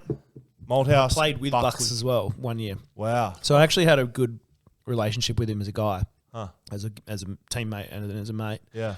and get along well with him still. But when he came into the club, Would have been hard with the handover. it was an odd situation. We all still wanted Mick to coach at that stage, but understood that the club was 'Cause- taking its path that it wanted to. Because 10, you win a flag. 11, you're within a quarter of winning a flag. And then 12 Bucks takes over. 12 bucks takes over. Yeah. So we're going grand final to grand final, new coach. Yeah, which is tough because everyone got along really well with Mick. He was coaching really well at that stage still. The game plan we thought was really good. But Bucks came in and was a good coach, but very different. He was that modern style coach, whereas Mick was pretty old school. What was that like having someone you played with now the head guy. Yeah, it was a bit strange. You had to kind of differentiate between, him being Bucks or the coach. Or Nathan. Yeah, or Nathan. Mr. Buckley. Mr. Buckley. Could I have a game, please, Nathan? But in saying that, like he was a good coach when he finished up, I reckon, at Collingwood. I think he turned into a really good coach. He certainly seemed like it from externally. You don't know Yeah. when you're not in the building, but his messaging and the way he clearly thinks about things, and now he's in the media. Like, I think he you grew could a lot as a person as well. He looked like he Because he came into the club, he was still be the best like me. because I'm the best he coached player. the way he played, and Yeah. the way he played was to get every little bit out of himself. And anyone who didn't do that wasn't doing enough. Yeah. Whereas some players are different. That works for him, and he was one of Correct. the best to ever play the game. And when he got good at coaching, I think was when he realised that not everyone is the same, and it was about managing players and getting the best out of them the certain way that you needed to. Whereas when he came in, he was like, "You need to do this because this is what I would do." I mean, he didn't cop the same fate as Malthouse, but effectively, like, he was doing a good job too. They make a grand final in 2018. Yep. They're literally one away. kick from the boundary from being a premiership team, Yeah. and 2 years later he's out the door. Yeah. It's a pretty quick turnaround. Well, that's the brutality of Collingwood as well. Yeah, true. And You probably reckon that's a thing? Like, that's absolutely a thing. yeah. Yeah, I think that to be the head of that club as a coach is a certain type of person. To be able to be under that media scrutiny and that fishbowl that Melbourne is, like, you have to be pretty thick-skinned. Was it the same for players? To a certain extent, yeah. But I think you when you're a Pies player, you kind of get this cocky swagger. You get the other way, right? You Yeah. get the scrutiny, but you also get he's a Magpies player. Yeah. Let's give him all this. Yeah, exactly right. But in saying that now, I think media scrutiny is so much more than when I was there. Oh, Like, probably crazy. 20-fold. Just stay in your house. If you're a Yeah. player now, just stay inside. Don't go and don't have your phone because you might be Don't go getting... to New York and bash girls. Well, that's true. Yeah, very good point. Not talking Very about good, Mike. bashing people, but yeah, you had an incident in your career at Collingwood. 5 weeks you copped for this one, which was down to 4, down to 3. Yeah. I find it funny that people talk about it because to me it's a football incident, and I reckon you'll probably say the same. But Kate Simpson, legend of the game, played a lot of consecutive games in a row. You guys are in a contest and he gets knocked out, Yeah. basically. Yeah, it was probably one of the biggest moments in my time at Collingwood in terms of notoriety behind something. Yeah. But I felt terrible for the rest of that game. Like, Cade's a ripper bloke, and to kind of put him in that situation was pretty rattling. But it was because Swanee can't kick. If Swanee could kick, it wouldn't have happened. I go into bat for players a lot when it goes to the tribunal. I'd said I did the wrong thing, but I feel like I protected myself at the last moment just better than he did. Well, And he's a courageous player, but like there becomes a point where protect yourself. Yeah, so can you speak to how, like, the decision-making process around incidents like that, not just that one with Simpson, but any incident where there's someone comes off worse than the other person? Yeah. Like- We saw it on the last weekend with Rioli. Like, that could have been a very, very similar situation. Yeah. If he had have knocked him out, he would have got... If it was 2 centimetres the other way, right? Yeah, if he had have knocked him out, he would have got Weeks. 6 or 7 weeks, I reckon, these days. Yep. Oh, yeah, Um, literally. And similar kind of contest, but he's just braced at that split second earlier. Is there room for it in the game? Should it be outlawed? Should it be Well, imagine- modified? Like, how do you... Imagine if both players didn't go for the ball, how stupid it would look. Correct. I mean, Or if one hesitated more, it could have been worse. yeah. Correct. I think you need to keep that part of the game because it's a brutal game, but players go out there knowing it's a brutal game. Yeah. I was actually watching you talk about the incident today. I was watching some old footage, and I remember you were awkward on screen because they were asking you about. I think it was the day after, like Yeah. you were on a TV show, and they were asking about it, and you were sort of just having to say like, yeah, just hope that he was alright, and I just had to keep playing play the game essentially. But Yeah. in actual fact, you were sort of, was that playing on your mind at all while you were in the game? Like, was it easy just to go, okay, that's happened, I just got to keep going? Oh, well, you kind of get targeted after that as well. Yeah, apparently someone was chasing you around for quite a bit. It's against Carlton, their arch nemesis as well. It was. I think it might have been like a Thursday. Well, they probably didn't do Thursday night footy back then. It would have been Friday night game, I think. And I remember Mitch Robinson coming after me for a fair while afterwards. Mitch. But I think I said this at that time, like, great guy, Mitch, but his chat's not great. I was like, Heath Scotland was one who was really filthy at me, and like I know Heath because he hangs around with all the Pies boys that went. He was there before he went to Carlton. Yeah. And I remember being like, mate, I was, how old would I have been at that stage? When was that? 2012. I was, 24. He's like 32 or something. I'm like, mate, I didn't mean to do it. But don't get angry at me. I know. Yeah, that's like, I think people lose track of that. They see Sharrod Wellingham knocks out Cade Simpson, consecutive games record holder, and now he doesn't get to play. And He's a thug. you think, well, like, but it's flip the coin. Sharrod Wellingham is just running for a ball that's in the air. Yes, he's made contact. Yes, he's knocked someone out. But it's not like Sharrod before the game was writing his game notes. Okay, I'm gonna try and knock Cade Simpson out tonight or someone out. No one goes out to do that. Yeah, it's how the game goes. And I promise you, every contact is actually incidental. No one's running around out there trying to hurt people. Yeah, and this was one, and the reason it was as bad as it was one of those ones you don't even feel because it's so quick and so clean. It's like off the middle of the bat. Yeah, exactly. And I remember being like, I'd landed on my feet and was like, oh, where's the football? And then saw him and I was like, oh my God. Like I didn't even realise the severity of it at that stage until I kind of saw him laying there, not in that horrible where you see him kind of trying to move and that's just how it goes sometimes. So you get traded to West Coast at the end of that year. 2012, you come over to West Coast. The preseason probably doesn't go as you'd hope. Preseason not probably the favourite time of year for you, Sharrod. Yeah, no, especially at West Coast. I managed to put myself in a few tricky situations. So some that didn't get publicly. Well, yeah, we won't be publicising them here today either. But I did have a look at you broke your ankle on a trampoline. Yep. So syndesmosis. It was before syndesmosis was a thing as well. Injuries are a thing. Shoulders go. Osteitis pubis. OP was a big thing when we got drafted. Knees start going. They run in phases. Yeah, hammies go through a little bit of a syndesmosis. Probably last year. I'm pretty proud to say I put it on the map. So you're on a trampoline. You hurt your ankle. You're out for syndesmosis 8 to 12 weeks, right? Yeah. It was right on the edge of me having to get the surgery. So I was really lucky that I didn't have to get the surgery to pin you. The two.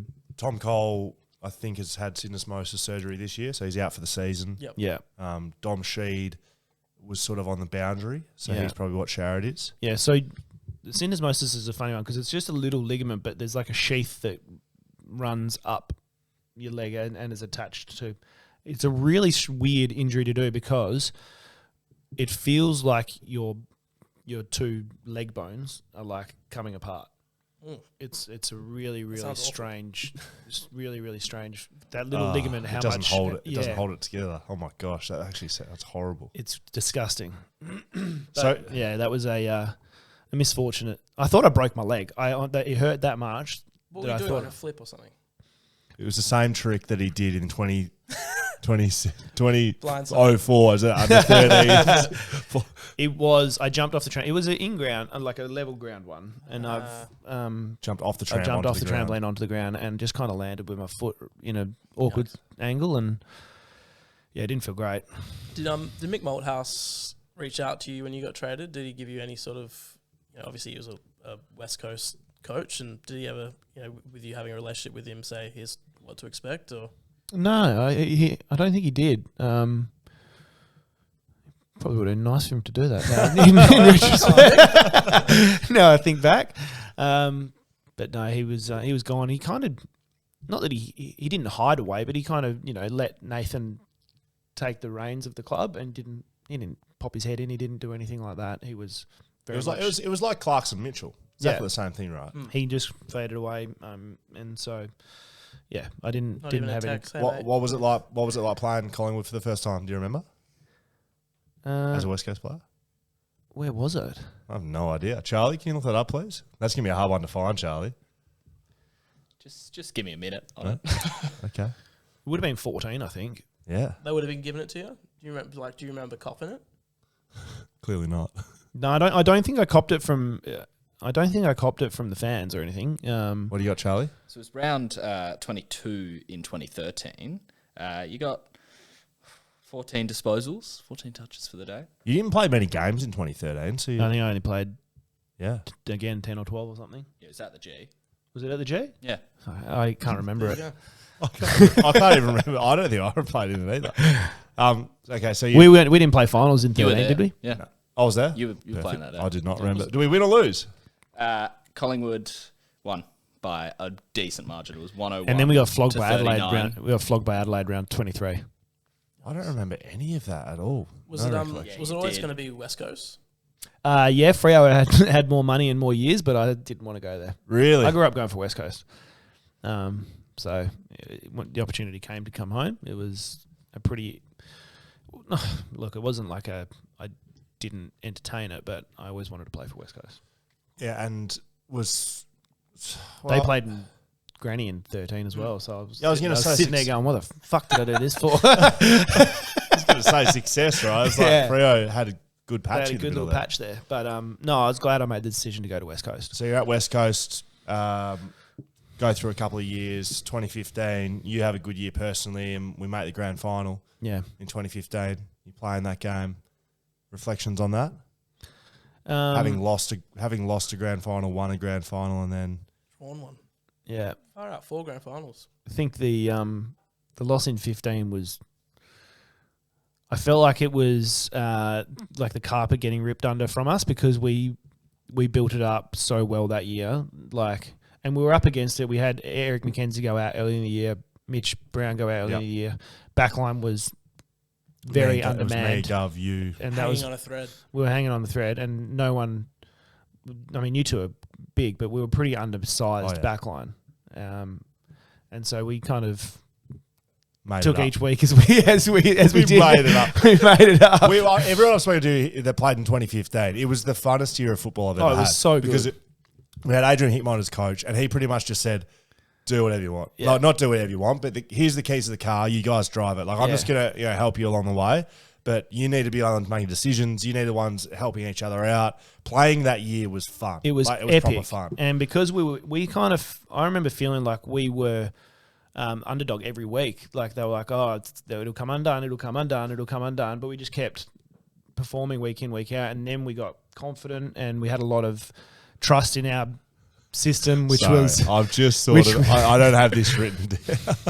with the system, 2015 which wasn't a system. 2015, right? We had this system. It got described by Jared Healy one week as the Weagle's Web. So we'll call it that, right? No one else called it that other than the Weagle's Web. So it looked like we weren't playing on anyone. But effectively, the plan was you start near an opponent, but you try and help each other out. That really was the... Because we were so undersized and undermanned. It wasn't this grand plan that if this happens, you need to do this. It was like, start near your player. If you can help in another contest, do that. Yeah. And then someone behind you will help you with your man, and we just all press and do other things. So at stoppages, you'd start near a man. You may not be like standing with your hand on the man, but you'd be near enough to like... I would often be at the back. So I was a good talker on the field. I'd be setting the boys up.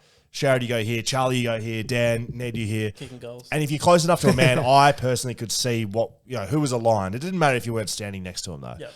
Anyway, I look up. It's usually 6v6. There's 6 Kangaroos players, and there's 5 including me, West Coast players. I'm looking at the stoppage, and I've got my sort of angle of like a good 45-degree each way almost. And I can't see the 6th defender. I'm looking around like, where is he? What's going on? Everyone's aligned, and there's one free North Melbourne player kind of in the like towards the middle side of the ground. And then I shift my entire fucking vision and body like at a 90-degree angle. And Sharrod Wellingham is standing in the middle of the ground. I promise you, this is not over-exaggerated, 40 metres away from a man. It's a defensive stoppage. They're 70 metres out from their goal, and Sharrod's 40 metres off his bloke. Now, sometimes during the year, that wouldn't be a problem. It'd be, trying to help the next contest or trying to just be a bit more aggressive. So I'm like, Sharrod, you man. Sharrod looks at me, waves me off. I'm like, okay. Sharrod. Not listening, like, oh my God. Sharrod. I used to go that well, I think. He finally looks around at me, like grumpy, like, I'm being proactive. It was always my excuse for Not being on in anyone. position. He's standing 40 metres away from anyone, not helping anybody but himself. 10th dimensional chess. It's very good. I'd forgotten about that. I'm being proactive. That was Butsy loved that one too. I'm being proactive. So we make the grand final. We lose that grand final. So That was a disappointing. really hot game. Do you remember how hot it was? Oh, mate. Temperature. Temperature. Oh, yeah. Yeah, it was. And I reckon I got 45 minutes sleep that night. I was nervous. I was nervous, but I was really nervous. I hadn't done what you'd done either. I didn't know what to expect. Yeah, and I think, I drifted in and out of sleep for maybe a couple of hours, but got a good 45 minutes to an hour's sleep. And it felt like I was on a bender when I got to the game. Yeah. Like it felt like I had not slept. And I remember it was hot. And I remember speaking with Don Pike and I was like, I'm absolutely wrecked. Before the game? Pre-game. Perfect. And I was like, oh, bugger. Yeah. I have to play a grand Speak to a final lot of right people now. that speak about that. Just like, Before you go on. Someone else said that recently. I ran out there, mate, and I literally could not run. Like Yeah. it was like I'd done 3 weeks of squats. And that was just all that nervous energy. It's That's the all it nervous was. energy. It wasn't physical. No, but it was felt nervous physical. energy. Crazy. And I reckon you guys in 18 took a lot from that experience. Oh, yeah. Yeah. And looked so calm. And Everything from it. And because like the way the 18 went was terrible. Couldn't have started worse. But because you'd had the experience of it actually going badly, you could actually draw on it a bit. Yeah. Before we get there, though, 2015, you were player of the finals. No, Yeah. You were player of the finals 2015. well, your opinion. I'm sure you were. Or was it 20? What year did you win player of the finals? No, I didn't. Sheppy won it. I should have won it. Didn't you draw with him? Oh, I don't know. Maybe. I reckon did they give it to him on countback or something? I actually think that happened. Yeah, okay. You were. I'm sure you were equal player of the finals in 2015. Yeah, You had an potentially. outstanding final series, correct? Yeah, I was happy with the way I performed in the finals. You did. Yeah, I mean, you're a big game player. You played well in the qualifying final, played well in the prelim, played well in the grand final, but we don't get away with the win. That was the Wellingham. That was when it came out. Yeah, the Brian Taylor. That game against North. That was. That We game? were down that game. Yeah, and you were one of our best players that day. Yeah, I think we were down by 20 odd at quarter time or something. Yeah. Yeah, so we had our backs up against it that game, and Your I goal. was being quite proactive. Your goal from the back line was the one to just we were fighting, fought our way back in the Wellingham. Free tee. Yeah. I actually saw him in Bali that off season. We were playing golf, and he was on the same golf course. Did he give it and to I was you? behind him. No, I was behind him, and I just be going Wellingham on the golf course. It's a good memory to have, right? If you look back at your career and sometimes you're known for different things, like that's a good thing to be. People know that. If you say that in public, people are like, I know that goal. Yeah, it was a great that I reckon winning a prelim is one of the best feelings in footy. And that's being said with winning a grand final. Yeah, Like winning prelims is incredible feeling. And so that was when we really were like, oh my God, we're going to the granny. It's a different type of pressure, isn't it? It's totally Prelim. different. The prelim it's more of a relief, I reckon, when you finish and you go, oh yeah, we're going to the granny. Yeah, correct. Especially, I guess, for that season, it would have almost been still that feeling of a free hit, like Yeah. after a couple of seasons Of not going too well. Yeah. Yeah. But yeah, I definitely think that winning a prelim is one of the best feelings. It's a good point. How many prelims you played in? I think 6 maybe. Yeah, that's what I meant by the start of this interview. That you've had a bloody good career, you've played in a lot of successful teams. You've 5 won and prelims. lost 5 prelims. Yeah, there you go. Did you get at that point? So playing in 2015, that would have been your 4th grand final playing in, even though one was a double. But did you would have been probably the most experienced grand final player on the team then? Yep. So were people like? Was there anything from you? There was Butler played. Butts. Yeah, so OC. Sorry. Yeah. Yeah. OC, yeah. But was there any looking to Sharrod, give us some wisdom on how to be in a grand final, or you? I don't think so. Was that? I can't remember anything off the top of my head. No, Fine, It probably fine. should have been because we weren't prepared whatsoever. We got our pants pulled down. Yeah. You got I think my pants got pulled down. You got. Did that actually? Remember that photo that went around? No. Please tell me. Do you not remember that photo? No. In the post game, I'm sitting on the ground, and it looks like my nuts are hanging out of my shorts. Paul Hazel, is it Paul Hazelby that had that happen to? Was it your nuts? It may have been my nuts. I don't know. But and there's the meme that was going. Do you never see this? No. Oh, Charlie, my find God. it, please. And it was like at least one of the West Coast guys showed some balls today, and it's just me with my balls out. Oh my god! Oh, that's good stuff. All right, so, 2015 we lose. 2016, 2017, you get delisted at the end of 2017. You retire, delisted. What was it? Yeah, look, it was a funny one because I don't know. We probably spoke about it, but you get to that point in the twilight of your career that it's not the be all and end all to be continuing on playing football. And I remember the conversation with Simo very, very clearly. I was down at a steak restaurant in Tasmania, and he's given us a call and said, "Mate, we're not going to be keeping you on the list for next year." And I was literally like, "Okay, I'll call you when I get back to Perth then." That was the extent of the conversation at that stage. Obviously went in and spoke to him again, but it wasn't like I was fine. Were you surprised? Was it a surprise? Not really. Remember, I was a bit in and out in 17 of the side. I came in and played the last game, but yeah, it wasn't an overly big surprise. Did you still have footy in you though? Did you think you? I think I might have physically, but I don't think I did mentally. I was pretty over it by that stage. That's always a good reflection. I sometimes think, could I have kept playing?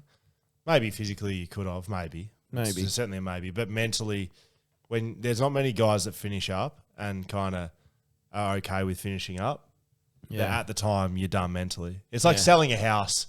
I think sometimes people are like, I sold my house 10 years ago. If I'd have kept it, it would be worth $2 million. But at the time, you don't have any money to pay the mortgage. Yeah. And so you need to get out. It's the same with footy.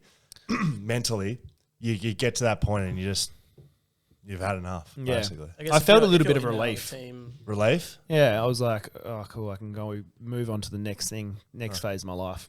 So that next phase of your life starts in 2018. A lot of golf. Correct. You still playing golf? Still playing a lot of golf. Well? Yeah, I've come back down to probably about that 2018 stage when I really was grinding. What are you hitting them off? I'm off 13 at the moment, so getting Not down bad. there. You happy with that, Dan? Yeah, that's pretty good. So I think I'm on a 25. What's the max?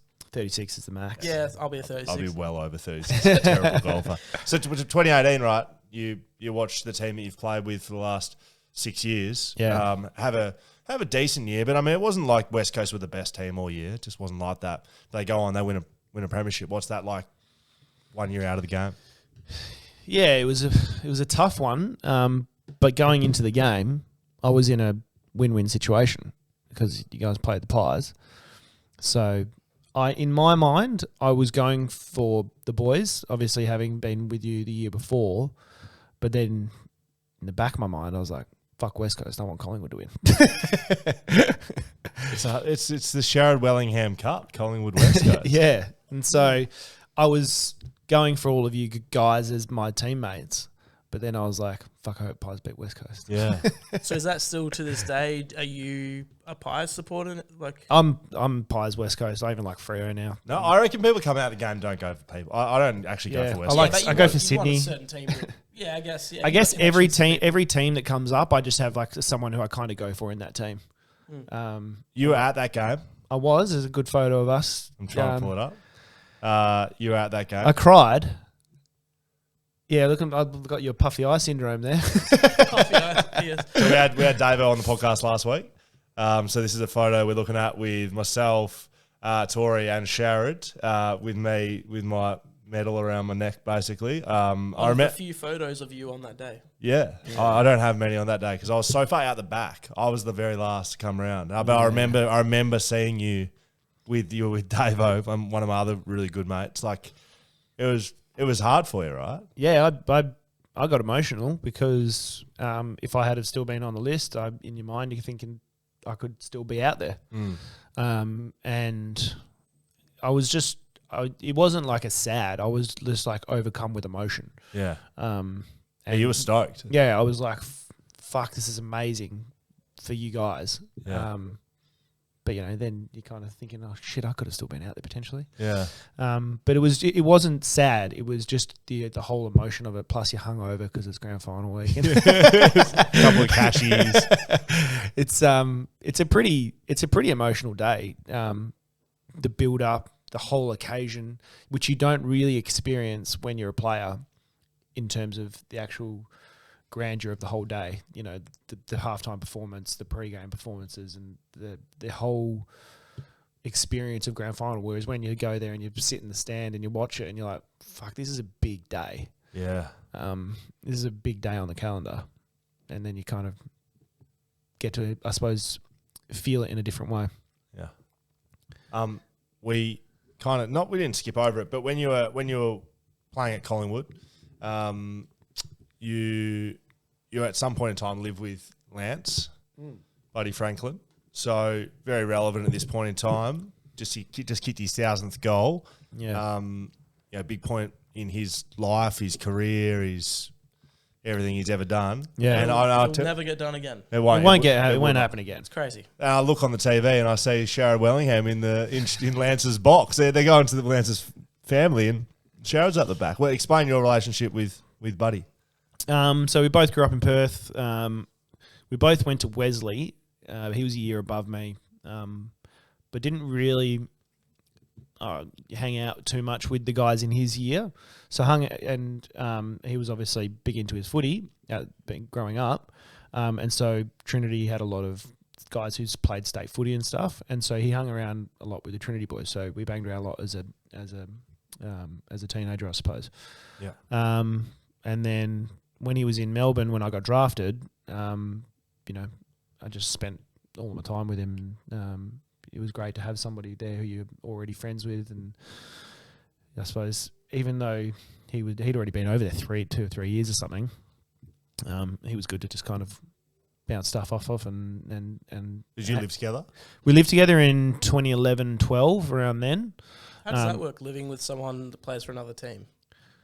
Not logistically. I just mean, are you discussing It's a good question. work, game plan? I don't know. Oh no, we'd never discuss footy stuff really. Maybe a bit of performance stuff, how you were going, but never stuff that's involved inside of the walls. It was quite funny because you would have played against each other at some point and then gone home together. Yeah, so it was funny.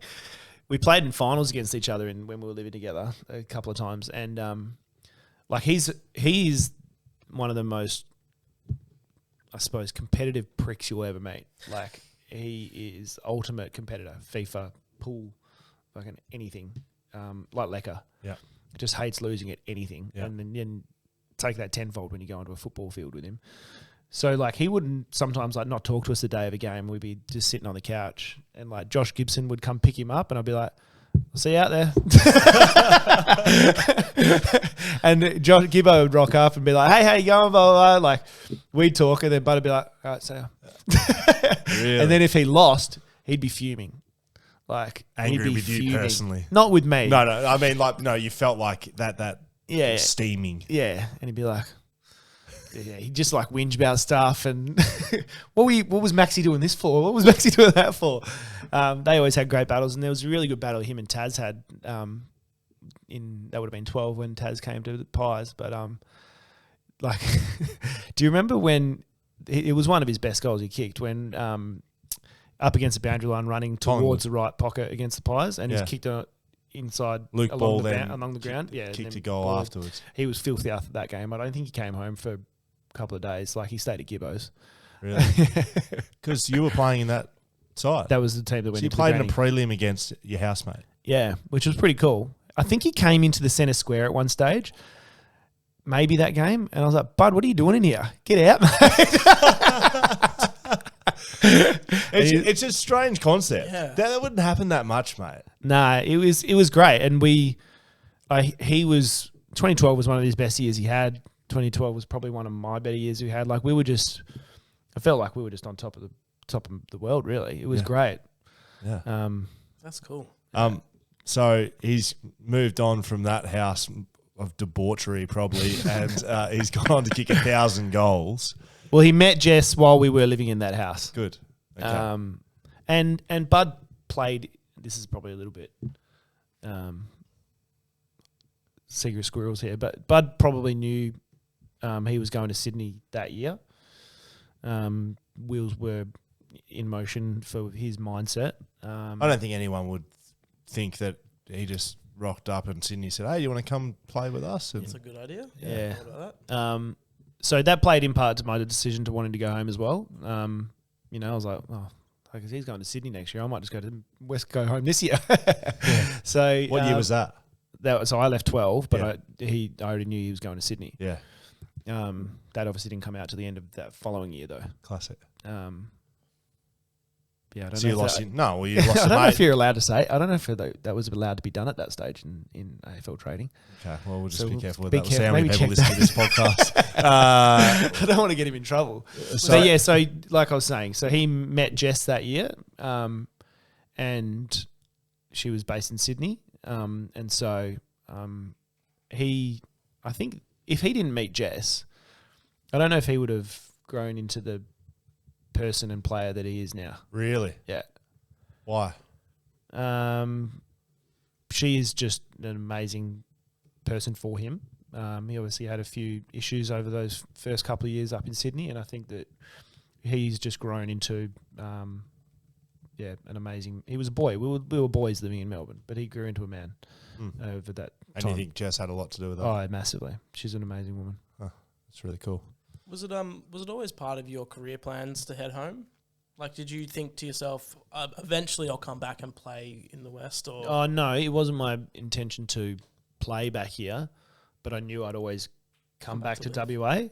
And I absolutely love Melbourne, but didn't think that I would live there because WA is such a great place to bring up kids and have a family, and couldn't have asked for a better spot, I don't reckon. So I always knew I'd come back here eventually, and so then when the opportunity came up to get traded, or to ask for a trade, it was too good of an opportunity to miss. So housemate into the goal that he kicks the game that he kicks his 1,000th goal. You've just flown back from Sydney yesterday and flew over there for the 1,000th goal. Yeah. I do want to mention here, Furphy have sent us. Well, no, we've got a couple of slabs of Furphy just around the corner. I will say that they've gone down quite nicely before this podcast. Yeah, very good. Furphy have made a glass boot of Lance Buddy Franklin's. It's a replica one. It's not the one he wore on the weekend. It's made out of glass. Can you pour a beer into it? But apparently That's these a good shoey, isn't it? these are worth. That's a great shoe. These are worth over $1,000 each. Wow. Each shoe or Is it or a crystal pair? or glass? There's 10. Could be crystal. Wow. Think they're glass. Could be crystal. cut glass. 10 of them. So people can jump onto furphybeer.com.au. This is very good. Furphybeer.com.au unbuddy believable 1000. So you can find more details there. You just need to do a few things. You can hashtag unbuddy believable to jump on those glass boots. Okay. Anyway, what was it like being there for his 1,000th goal? You were obviously confident he was going to kick it. He had 4 to kick. We weren't overly confident, so Sam and I flew out Friday morning. You would have liked to have kicked one more on Phil Davis. Yeah, but I knew Phil always plays really well on Bud. Always plays well. And I was like, he's definitely not going to do it round 1. He's not going to kick 5 on Phil. No. Not going to happen. No. I was kind of thinking maybe 2 or 3. Yeah. And then you go into Sydney. He loves the theatre of the game. He's like, I want to do it at the SCG. So we were going over there, and we actually found a $10 note on the way into the airport, and Sam was like, "Oh my god, he's going to do it!" And that was probably at that stage. I was like, "He actually might do it this week." And I kept kind of saying to Sam as well, I was like, "I might duck down to Melbourne if he doesn't kick it." And she was like, "Oh really?" Obviously, she had to come home obviously for work. Yes. I kind of did too, but I was gonna go to Melbourne if he didn't Keep kick it it. ride, baby. I was just going to ride it all the way down there. Sharrod's round 17 in Adelaide. Kick a goal, bud. Kick it. Just kick it. I knew it was going to happen over that 2-week period. So yeah, it was. He was working his absolute ass off to get it as well. He seems like a theatre type guy. Like he knew that was the day. He knew it was the day. I could see him running around. Yeah. I've played with him before, and I was like, "That's Buddy at his best." He was running around like he was 5 years younger. He was moving very well. And even his old man was like, "He better bloody kick it this week because I don't want to go down to Melbourne either." And his sister made the trip from LA for literally 60 hours. Oh wow! So he was. This is the crazy thing. People think, he just kicked 4 and he kicked his, he knew all of this. Yeah. People don't think about that. He knew that everyone had flown into town for this. Yeah. And he wasn't going. He wasn't leaving that game without kicking 4 goals. Jordan Lewis made it up there as well, who's one of his best mates from his playing days. Yeah. So Clarko was there with I don't think he knew Clarko was there. he was wearing a Sydney scarf. I think he's going for that GWS job, isn't he? But yeah, so he had Louis up there. Ruff couldn't be there. Jared Ruffhead couldn't be up there because Saints were over here. But he had, 2 of his sisters there. Auntie, uncle. It was incredible. What was it like when he kicked his 1,000? Like you were there. I saw it on TV. It looked like unworldly. Yeah. It was honestly like World War Z. You know when they're all like piling on top of each other? Yeah. That was what it looked like. I was like, when is the crowd going to stop going out? And they ended up just opening the gates. Like people weren't having to jump over the fence. They were able to just walk out through the gates. And people were just like, oh, well, I might as well go out. Did you think about going out? No, it was a bit of a task to get to where he was, so out of your box, out of the box, and they didn't have beers on the ground, so I wasn't that keen to go. But yeah, it was Cruz. His little nephew went out, and I don't think he quite made it to him, but that would have been awesome. What did Buddy say about it? I spoke to a couple of Sydney. I spoke to Tom Hickey, who was out there. What did Buddy say about it? To be honest, he said everyone was amazing. Like all the supporters and stuff were just incredible. Like there were blokes like leaning over in front of him saying, stand on my back. Like they were literally just trying to lift him up. And I think he tried a couple of I was times. waiting. yeah, Imagine I being thought, carried you out know, when he's kind of like going like this, like trying yeah. to, I thought he was trying to be careful of people who were being stampled and stuff. Oh, trampled. Stampled. Stomped. Stampeded? Trampled. I don't know. I thought that was what he was worried about, but they were all like throwing on the floor themselves saying, get on my back. So, and on Saturday I asked him, I was like, well, you know, what were you thinking? He was like, mate, I just tried to take it all in and enjoy it for what it was, because, you know, if you try and fight it and go against, you know, try and get away from everybody, you just don't soak up the experience. It's like, I thought to like, it wasn't, it was clearly more than a nightclub, but like if he went out to a nightclub by himself, that would be what it's like. Yeah. People would be getting photos in his face, but there was 30,000 people trying to get to him. How many do you reckon got onto the ground? I don't know. I reckon 10 to 15. Maybe 20's a stretch. There was definitely from the big vision, it looked like there was no one in the stands. So and everyone was there anything that happened that you heard from anyone around that no one else has heard? You got anything for us? Yeah, one of the funny things I saw was who's number 1 for Sydney? The blonde fella. Heaney. No, he's number 5. Warner. Warner? Yeah. It was Warner? Chad Warner kicked the ball to him. So he and Ollie Florent got locked out of the stadium through all of the kerfuffle. On the street. So they're on the street in their full playing kit, walking around with someone trying to get back into the stadium just in case they have to play that extra 4 or 5 minutes. And I saw Justin Longmuir came out today and said, I felt like I was a kindergarten teacher doing a head count, and he reckons he did a head count. John Longmire. Who did I say? Justin Longmuir. Yeah. John Longmire reckons he was a kindergarten teacher going like, and he looked around and he was 5 short. There was blokes stuck under the McDonald's sign on the far side. I remember one guy, I can't remember who it was, but came in very late, and then everyone like hugged him. They're like, "Where have you been?" And he just It would have been insane to be down in the room at that stage, like to kind of. What does Buddy Franklin do after he kicks 1,000 goals? He hung around there and had a couple of beers, but they got a 5-day break. So Recovery. Family. How many kids has he got? He's got 2, so He got to stay in a hotel before the game, didn't he? he had to. he had to stay in a hotel before the game. I think there was a bit of a COVID scare or something like that. Wow. And so, yeah, he went and stayed in a hotel. Well, that COVID scare will be real now. 30,000 people. That was the other reason I didn't run out there, because I was like, that would definitely be a little hotbed. Oh, you wouldn't be able to get back here. Yeah. So I didn't want to go into isolation this week. But yeah, no, we ran around to his place on Saturday and just had lunch there, and like again, just had his family and us there, and had some pizza and pasta and a few beers, and his old man knocked off about 6 long necks. And I don't know him, but he seems like a character. He's a legend. We got, We just had interviewed. He's just like, yeah, he's a good player. Yeah, he's a gun. He's always been a gun. What do you want from me, mate? But what was another thing that was really nice is Lance and Lance Senior and Ursula. They don't go into the rooms ever. They've been in there once or twice, I think he said. His whole career. And they went down after that. And, got to be down there with him, which is awesome. That's cool. Anything else? All right. Social media. A couple of quick ones here. This has gone a little bit longer than I thought it would, sorry, Sharrod, but I've really bloody enjoyed talking to you. Social media, which I know you are here for. I know that that's the reason why you've come along. It's powered by Cameo this year, Sharrod. So are you on Cameo? I'm not. Would you like to be on Cameo? Got anyone want me to send him a video message? Mate, I've had 4 this week. For what? Exactly. So you'll get some. Dan's had 4 requests. Sharrod Wellingham will be on Cameo shortly after social media. I did want to ask, how have you gone? You've been on there for a week. So you've had What do 4. you do? You record yourself. You just say, g'day guys, Will Schofield here, premiership legend, should have won the Norm Smith medal in 2018. I can sledge you mates. I can, make love to your wife via video. I can tell you I can do whatever you like. It's Cameo. You just, you do personal messages, birthdays, I don't know, whatever. There was a guy this week, so I got a message. So Dan signed up last week. You got a Cameo request. Have a read of it. This is your first one. Some guy goes, can you roast my mate? No, not whatever your it first was, one. I want to Nathan know. or whatever. No, I want to know what your first one is. Keep going. Though. Okay, yeah, I'll go back to the first one. This is the first proper one. And he says, can you roast my mate? He goes to Red Rooster way too much, and sometimes he's cleaned out a shop. Can you tell him, like, he eats too much Red Rooster? And so I'm there like, mate, lift your game. Like, stop going to Red Rooster. Like, it's just... What was your first request? So my very first request was a man who messaged me and said, hello, I'll pay you up front on PayPal.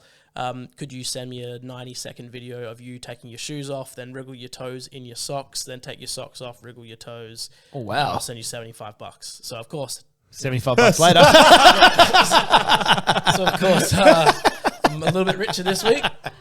There you go. Thank you, Adam. Now, that's a bit strange on Cameo, but I reckon we can sign you up to Cameo, Sharrod. I think people Is it an easy process to sign up? Easy. It's super easy. It's super easy, and then it's just like, it's literally it's free money. I've got to be honest, it's free money. Wow. It's like my punting. Blue Bet. Thanks to Blue Bet. Multi this week, Sharrod. We're getting up, I'm telling you right now. Annie Brayshaw will win the Glendenny medal. Alan. Oh, God. Who cares about Fremantle? Seriously, who cares about Fremantle? So, truthfully, how mad was Woosha over the trampoline incident? I don't remember him actually getting that mad. Did he ever yell at you? Really He'd be like... He's seen worse, put it that way. Yeah, exactly. I came in at the lower end of trouble. Eagle Nation _. Who was your footy idol growing up? Juddy. Really? Yeah. Loved Juddy. Played nothing like him, but... Taught you everything you know. T.Money 97. So I was at the local skate park back when Sharrod was still on the list, and he bet my little brother $5 so he couldn't grind one of the rails. My little brother stacked it and fractured his ankle, and Sharrod laughed. And that weekend he racked up 25 touches and 3 goals against the Bombers. Does he have any intention of paying up? Is this a true story? It could potentially be. I don't really used to remember. head down to the skate park as a in between Listed player? Yeah, probably. I remember I got in trouble for skateboarding to training. Yeah, Josh Kennedy's been in the same park. He's in trouble too. Is he? Yeah. Doing kickflips. Yeah, I'll pay him his $5. Oh, that's not a big bet. I don't think I had 20 man. I think I had 25. I don't think I've ever had 25 and 3. There you go. False story. 26 and 2. There you go. Yeah. Against the Bombers? Yeah. Oh, there you go. It is probably a true story then. Morgan _Asho.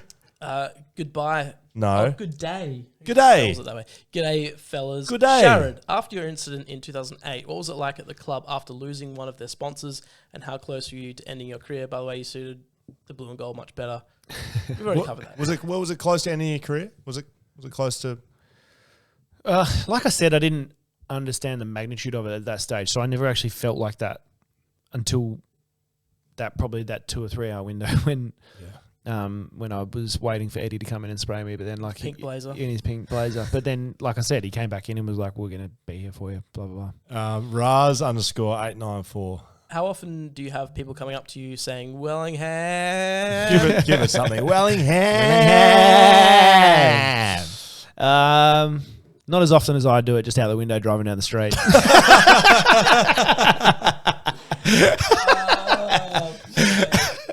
When you need to yell something out the window, your go-to is Wellingham. I'm joking. Sharrod's had his car rewired. His horn is.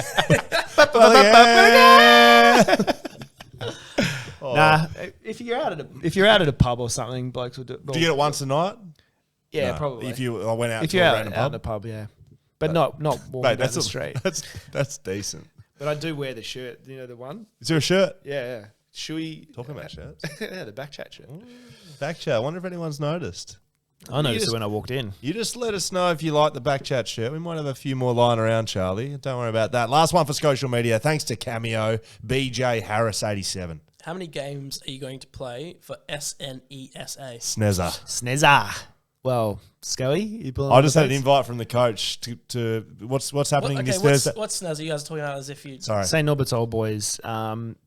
Chris Marston and Sharrod Wellingham are signed up to play in the Amateur Football League this year. Not just the amateur grade, Sorry. but it's C grade amateur football. Have you? What does that mean? Is that worse or better? Well, it's not like Not North A grade. Beach or anything. It's Right. it's a couple of pegs Right. below. We went to bring this team up. So you been training down there? Yeah, been down since January 11. How many times a week? I think I've done 5 sessions. Might have to come down. If you need a I'm four, averaging I'll about play 0.8 a full week. You'll But come no, down it's been by- great. I'll play full pocket. You cut the oranges up. It's a good club. Everyone down there's been really, nice. It's I've had an invite down to training. There's Yeah. chicken and gravy or chips and gravy. What's beef and gravy rolls on Yeah. Thursday night this very week for the jumper prezzo. So the reason we ended up down there is Dunny, one of Masto's good mates, played down there the last few years, and he's gotten the coaches here. And Is there any other ex-AFL players down there? I mean, a couple of good signings, Maston Ryan and Sharrod. Ryan Crowley played down there for the last couple of years, but I'm not sure if he hasn't been down since January 11. You that- might be that having the first same training invite session. with me. But I don't think he left the goal square when he was playing. I think he's designated full forward. Could kick goals. Yeah, I think he kicked a few bags last year. But no, just the two of us. Just finally, very, very finally, Derby. So Derby this week, West Coast Freo. Do you have any one memory from a Derby, any point in your career? I know you got good with memories on Derbies. Yeah, playing against Freo West Coast, what was the... I can't believe Josh Hill-Carter won a Ross Glendinning Allen medal for first of all. I remember that it was when you grew up, like being in WA, Derby was massive. Like I remember sitting on the couch with Dad, having a pie, watching the footy on a Sunday for the Derby because we always got lobbed with a bloody Sunday Derby over here. But welcome this week, Sunday 4:40. evening. Perfect. just when everyone in Victoria is tuning into the football. But one of my good memories from playing, funny memories, was I was playing on Nat Fife. I'd often get tasked with the chore of minding one of their better players. And I think he may have been like just trotting away from me, and I was trying to annoy him, and I went to trip him. not trip him as in like he's running past me. Like I just tried to clip his ankles. Just to annoy him. And he turned around and goes, "Don't do that." Don't do that. I was like, I don't know if he was trying to be like, "Don't do that," or like, but it just came out the like chat was awful. It was awful. Don't do that. Don't do that. More scary. Instead of like turning around and jumper punching me. Don't do that. Don't do that. Who wins this week? Freo or West Coast? Look, I think that West Coast will have Freo- 12 wins. They will have 12 wins this are week. they all going to be back in? All the COVID-related ones will be. Are they? Yep. Oh, that was going to be my main area of concern was the lack of depth at the moment. But They'll be coming back. I don't think Freo have got a good enough forward line at the moment. They've just got no one to Can't kick score. to. Can't score. So who wins? I think West Coast could get up. Oh, boy. Chuck that in your multi. Well, Mickey Barlow's picked the Freo Dockers by not much, and Sharrod's picked West Coast. Maybe we need to readjust the multi to have a bit of a line on West Coast. We'll have a look at that. I think who comes back in for West Coast then? Kennedy, Barras, Rotham, Redden, others, other people that remain nameless until Nick. Nananui. Literally, I just named 6 of their best players. Yeah, wow. Plus some other. I thought they played extremely well on Sunday as well. Hugh Dixon was out as well with that. Yeah, I thought they played well too. I really thought they were going to beat North Melbourne. Yeah, so did I. Mate, I've kept you too long. It's been a great chat. Really appreciate it. Thank you. Great career, great memories, great stories. It's been fun. Thank you for having me. If you want to see us, BackChat _. You can find us on YouTube. Just search for BackChat. You can find us on Reddit. I don't do that shit, but you'll find us over there. You can send us an email, hello@backchatpodcast.com.au. The website, www.backchatpodcast.com.au. Who knows it? All of our links are over. All of our socials. Follow us. Get on board Bluebet. Thanks to Cameo. Thanks to Whippersnapper, the best in the world since they've signed with BackChat. Another one. Yeah, very good. We're going to have another one. We'll see you next week.